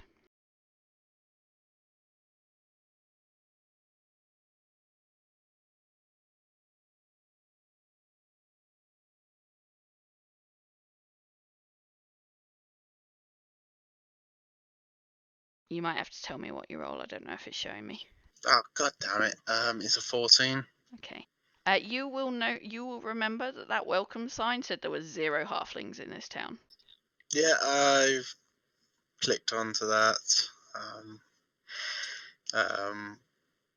Draxis was going to, once he's paid, he was going to walk to the end of the bar while she's talking to Russell and put his hands over his eyes for a second and use his 1 free use of detect magic for the day and just have a look around the room and up the tavern owner woman and if there's anybody else in the room. No, the inn is fairly empty other than her. How wide is the detect magic? It's 30 feet, right? 30 foot, yeah. Yeah, no, you don't get anything. There's nothing on her or such. No, nothing on her. You obviously you get Oh, Cecilia pinging and you get magic from your group. but you don't get anything off her. Oh yeah, I know the normal stuff, but there's no magic on her or any other magic affecting our group or anything like that. Nothing that you can detect, no.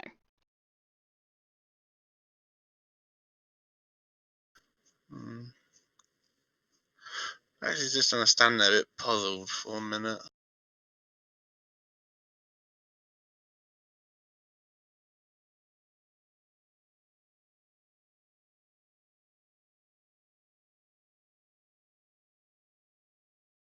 Meanwhile, Zinni will turn to you and go, well, there's some soup cooking in the back if you want a meal before you go to bed.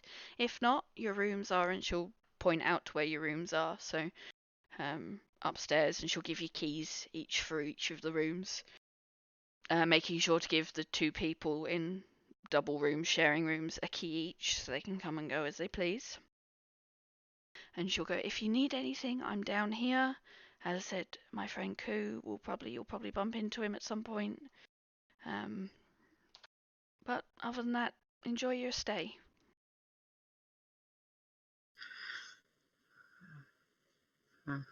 Drax will just sort of nod and head up the stairs. Yeah, Nico's going to go straight off as well because he got absolutely battered today. But Draxus will wait at the first room he comes to that one of the group members has. I don't know if it will be his or Ladinia's or Russell's or such, but he'll wait at that door, blocking the corridor. The first room you'd be coming to would be actually Cecilia's room would be the first one. But yeah, you block the corridor so no one can get past you. I'm actually going to get some soup and sit down. It's been a bit of a journey, and hot meal would be nice. Right, so Zinni will bring you out a bowl of soup. It's nice, warm mushroom soup. And it's very, very, very good. Zinni, just as you were saying, people staring. Do you find that much? People staring at me? What for? Just you were saying about different races. Not many were around. I'm not a different race, silly. I'm human. I'm Been fine. here. I must be overtired. Yeah, may I suggest you maybe call it a night? I mean, if you're hallucinating that badly. Perhaps the prayer of healing took more from me than I expected. It's something I've not used before. Magic can do that. Oh yes, magic is yeah. I have a talent. I don't tend to use it though. It tends to go wrong.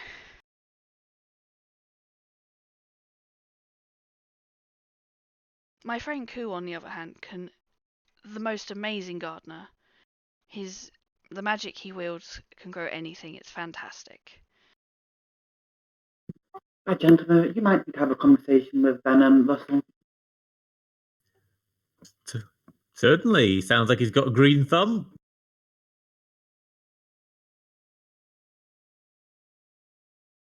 Definitely. You'll probably see him in the morning. I think he's away at the moment. For now, it's just little old me. I'm going to let that statement pass and just eat the soup. I'm gonna I'm gonna get a bowl of soup, completely polish it, and then get a sec. She will graciously bring you out soup. Anyone else was wanting soup? Cecilia will take some, but we'll wait to check it first in case your place isn't exactly known for treating non-familiar folk looking like nicely. So we're gonna just like do the whole dip the pinky and taste it first before actually eating the rest of it. Okay. You dip your pinky in and taste it. Make me a constitute. No, I'm joking. No, it's fine. It's lovely. some of the best soup you've had in a long time. Don't suppose you've got any rum behind the counter, have you? I do, absolutely. Let me grab you some. I'll bring it along. And she'll walk behind the counter and grab some rum and bring it out to you. When you've had a long night, tonight it's on the house, don't worry.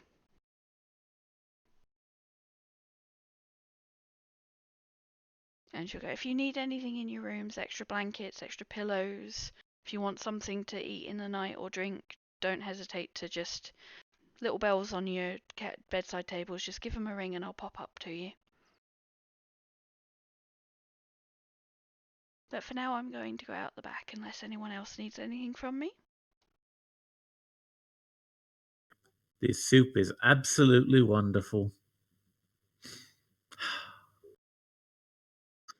Drax says, well, Spyro will communicate to the people who are staying downstairs if they can order him a bowl of food, and he'll be down short.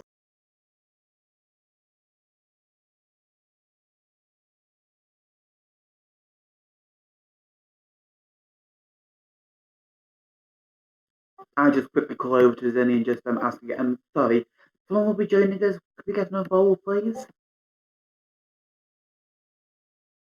Oh, of course, I will bring one out. Do you want me to just leave it on the table? That'd be very generous of you, thank you. Okay. And she'll quickly pop back and she'll grab one and she'll bring it out. And she'll just pop it on the table and go, if that was all, I'll be out the back. But just while you're down here, give me a shout when you're up in your rooms, you've got your bells. And she'll wander back out into the back.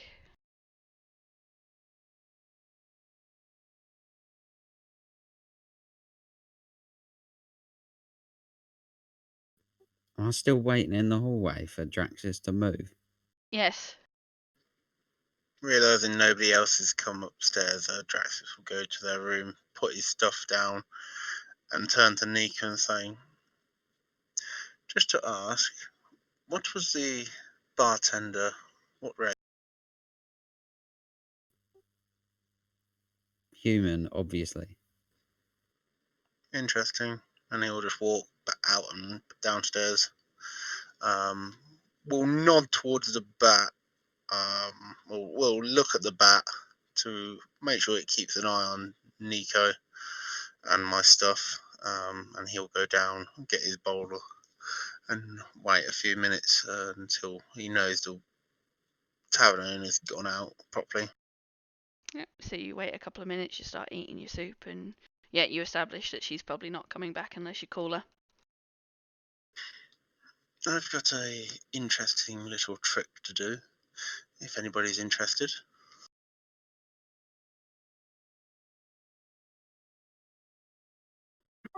Please, show us.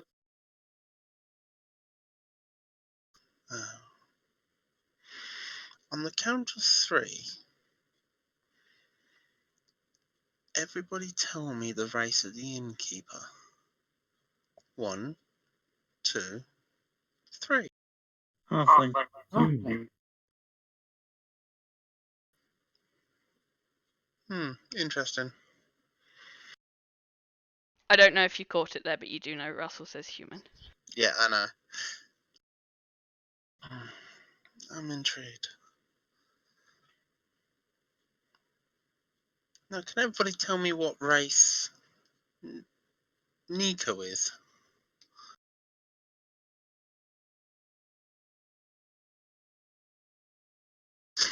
Fuck you, Sam. So one by one, you each say what race Nico is. I believe Wood Elf, though I'm not exactly sure on the specifics of his elvenhood. Drax is more curious about what Russell says. Now, we did all eat the same food, right? Why? What Like race is he? You didn't eat any mushrooms or anything I didn't take a look at first. He's human. I'm Same as thinking me. Yeah, I was thinking maybe this would affect races around humans slightly differently. So maybe we are having a mildly adverse effect. After all, a human innkeeper may not be able to cope with Triton or Dragonborn physiology as well. No, I'm pretty sure it has something to do with the entrance, the way the sign changed. I'm just If you going to put my remember. hand on Baxter's for a moment, just give him a kind of, I have realised this, please be quiet. Give him a subtle kick underneath the table. He's like, yeah, why need to be such a party pooper?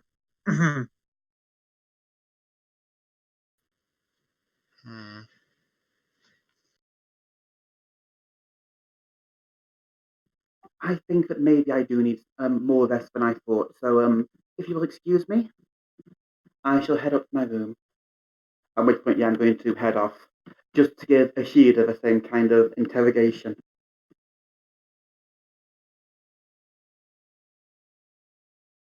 Okay.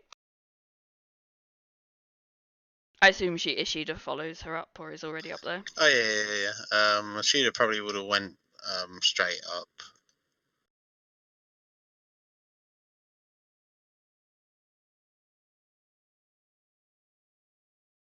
Okie dokie.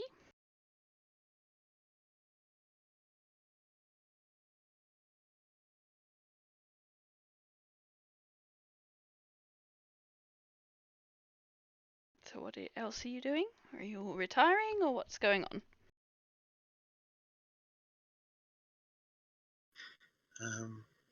Daxy's gonna finish his food.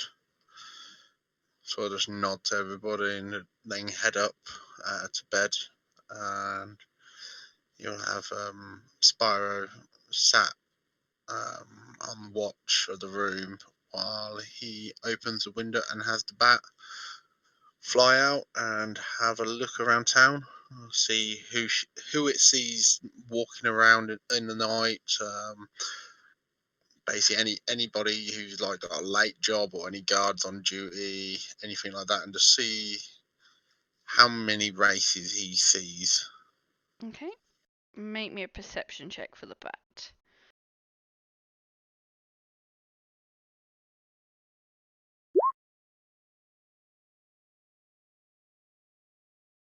What? That will. I don't have it set up for the bat, so that's an 18. Okay. So it sees a few guards on duty. The guards it sees on duty, there are a couple of actual humans. And then there's what looks to be an elf and a half orc.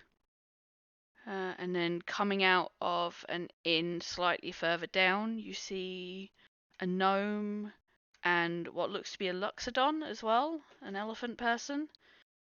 Other than that, it doesn't really see much. It's very quiet here at night.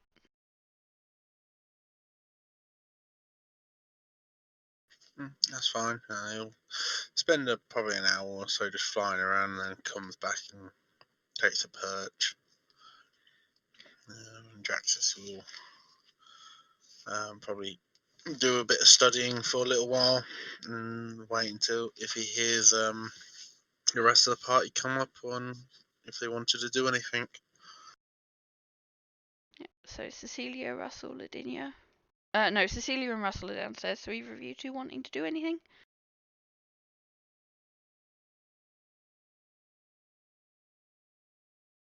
Not don't think of anything in particular for Cecilia to do at the moment.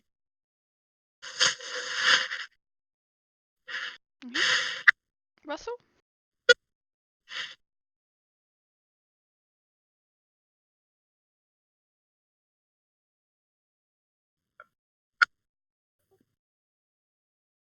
Oh, sorry. There we go.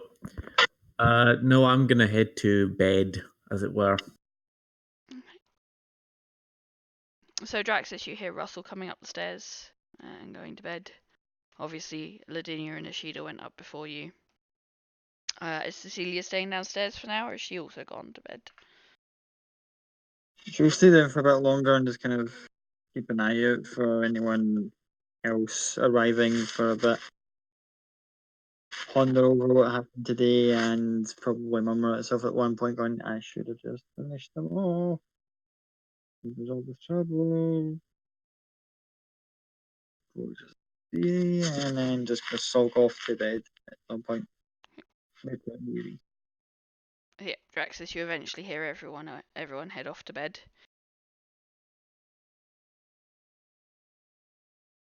Yeah.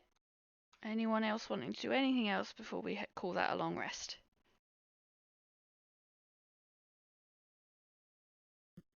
So I can assume that Ishida is seeing a halfling and remembering he's an elf, right? Yes. He knows he's an elf. He sees a halfling when he looks at Zinni. Sees a elf when he looks at Nico.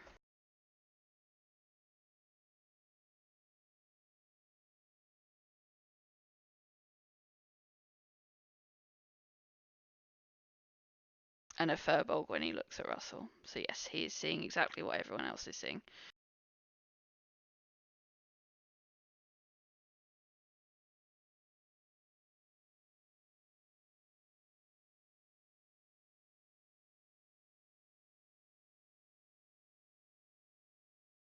Any more for any more?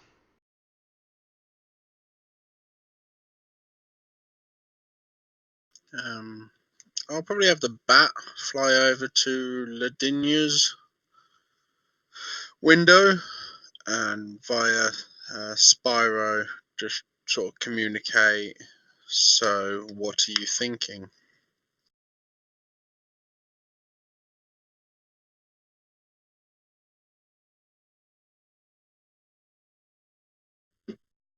I would pass on that Ishida is, unaffected, and this is very likely tied to what we came here for.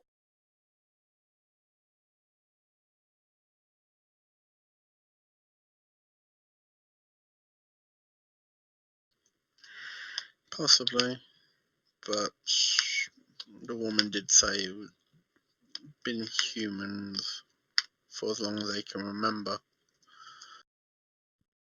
But at the same time, they don't remember being a halfling. So nothing they can say about their memory can really be trusted. And via Spyro's ability to show images, he will show you the images the bat saw from flying around the town of obviously the elf, the half orc, the gnome, the Loxodon, other creatures in the town, and then the image of the board just saying all these humans fought of us as we walked in.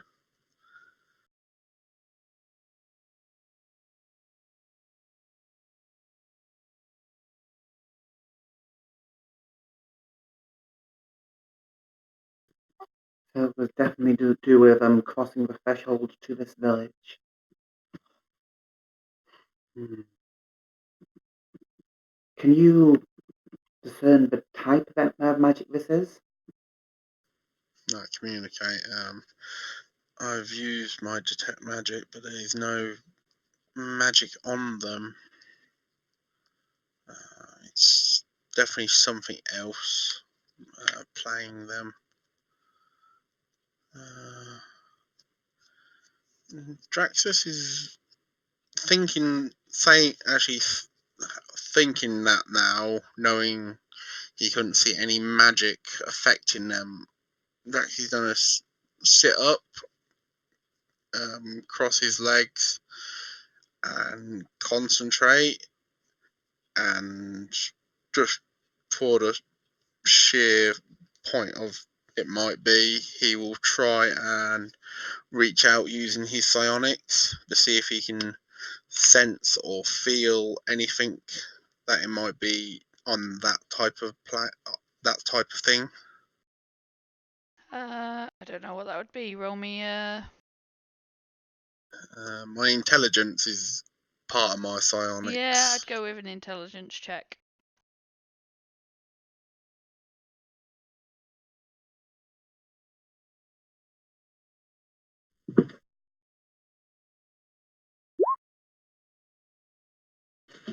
Yeah, no, you don't sense anything with your psionics that it could be psionic at all.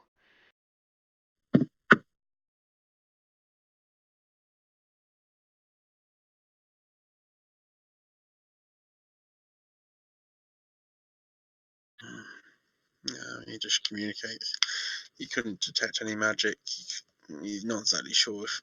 Doesn't think it can be anything else, but if it is magic, it's something that's affecting them without showing effect.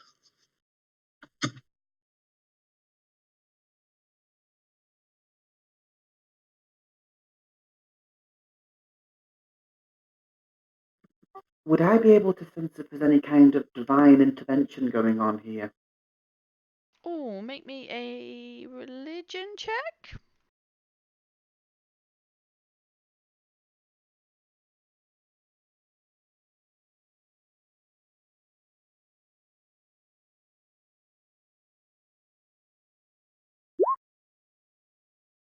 No, nothing immediately springs that this could be anything divine. You've never heard of this sort of thing happening. No gods, good or bad, have done this sort of thing before.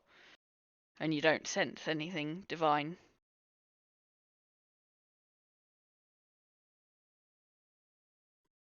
Yeah, I would just pass this on to Draxus there. Just doesn't feel sanctified or sanctified or hallowed. So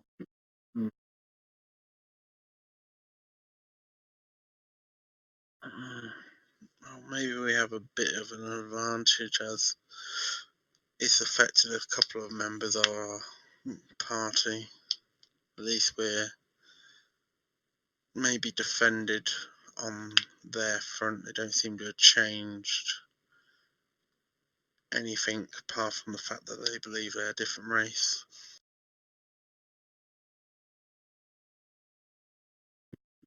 I think the best course of action is to not draw attention to it. Just let them believe. If you think that's correct, I would think if we were to try and confront one of our high members and just see if we can push them to remembering or evidence that they are not human, see if that can break the hold. But if you believe it's best to leave it for the time being, Maybe may try with Nico. You have a shared history with him. That bond may help him access deeper memories.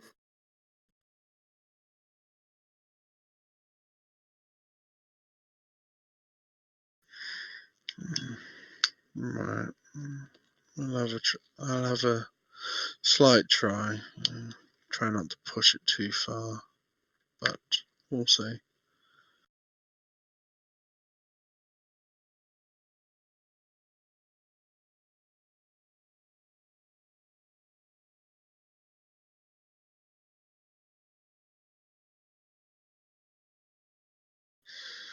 And is Nico fast in his trance, or is he sharpening his sword or something?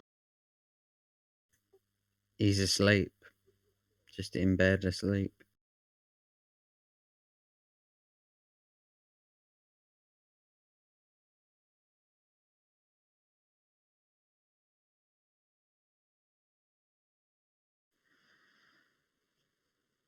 And actually looking over, seeing he's actually in bed asleep, he sends that image over to Ladinia.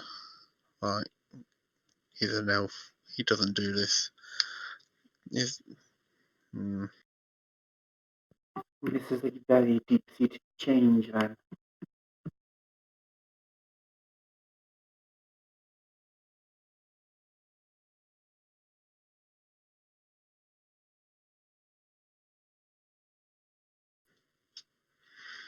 I'll try a couple of things in the morning. He has had a long day, but be careful with Ishida. He Nico actually mentioned earlier you have a scrying device. He said there would be a possibility that I may use this to just see how my brother fares. Hold on. He'll have a rummage through his bag, pick up the bag that's got the orb in, and head round to your room.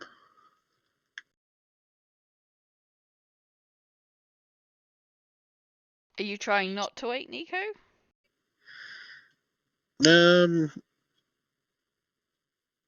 Drax just genuinely doesn't care because he knows Nico's a bit the same.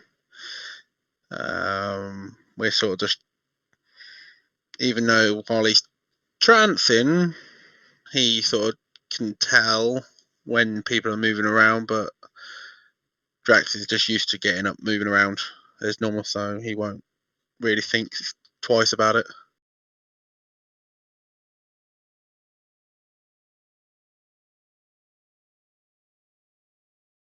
And he'll go to Ladinia's room, tap on the door. Yeah, just open it up. She would take it. Would take the arm off by now, so that'd be on the side. She just in her robe.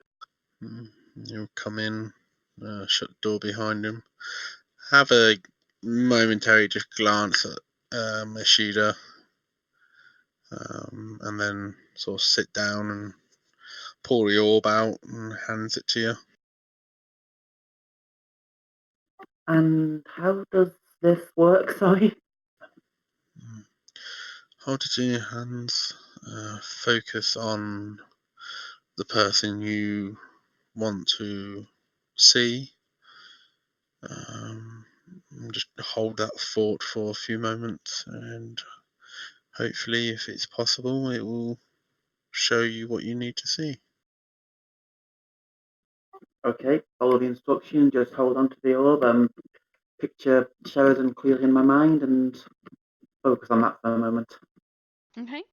So you focus in and you feel yourself getting whisked away over land. You fly over and you start honing in on his little village where he lives, and you focus in on his inn where he stays, and he's there and he's sleeping in his bed next to his partner, or next to the person he runs the inn with, as far as Ladinia is concerned.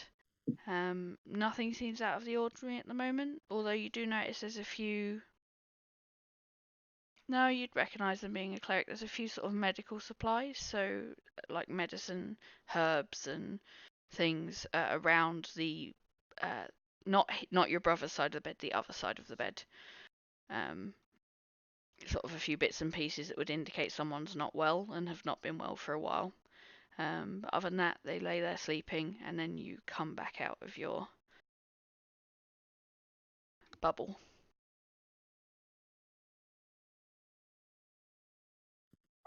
Okay, just nod slowly, then hand the orb back to Braxus. Thank you for that. You have learned something there.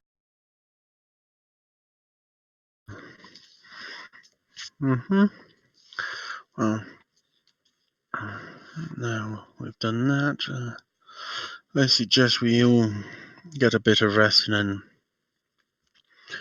deal with whatever this all is about. And trust me, if this Ken that turns up, or coup, turns out to be a Ken coup, they won't be too happy. And he'll pop the orb back in the bag and head off and head back to his room and go to bed. Yeah, I'm just going to go to bed as well. Okay. Russell, Cecilia, anything before you sleep?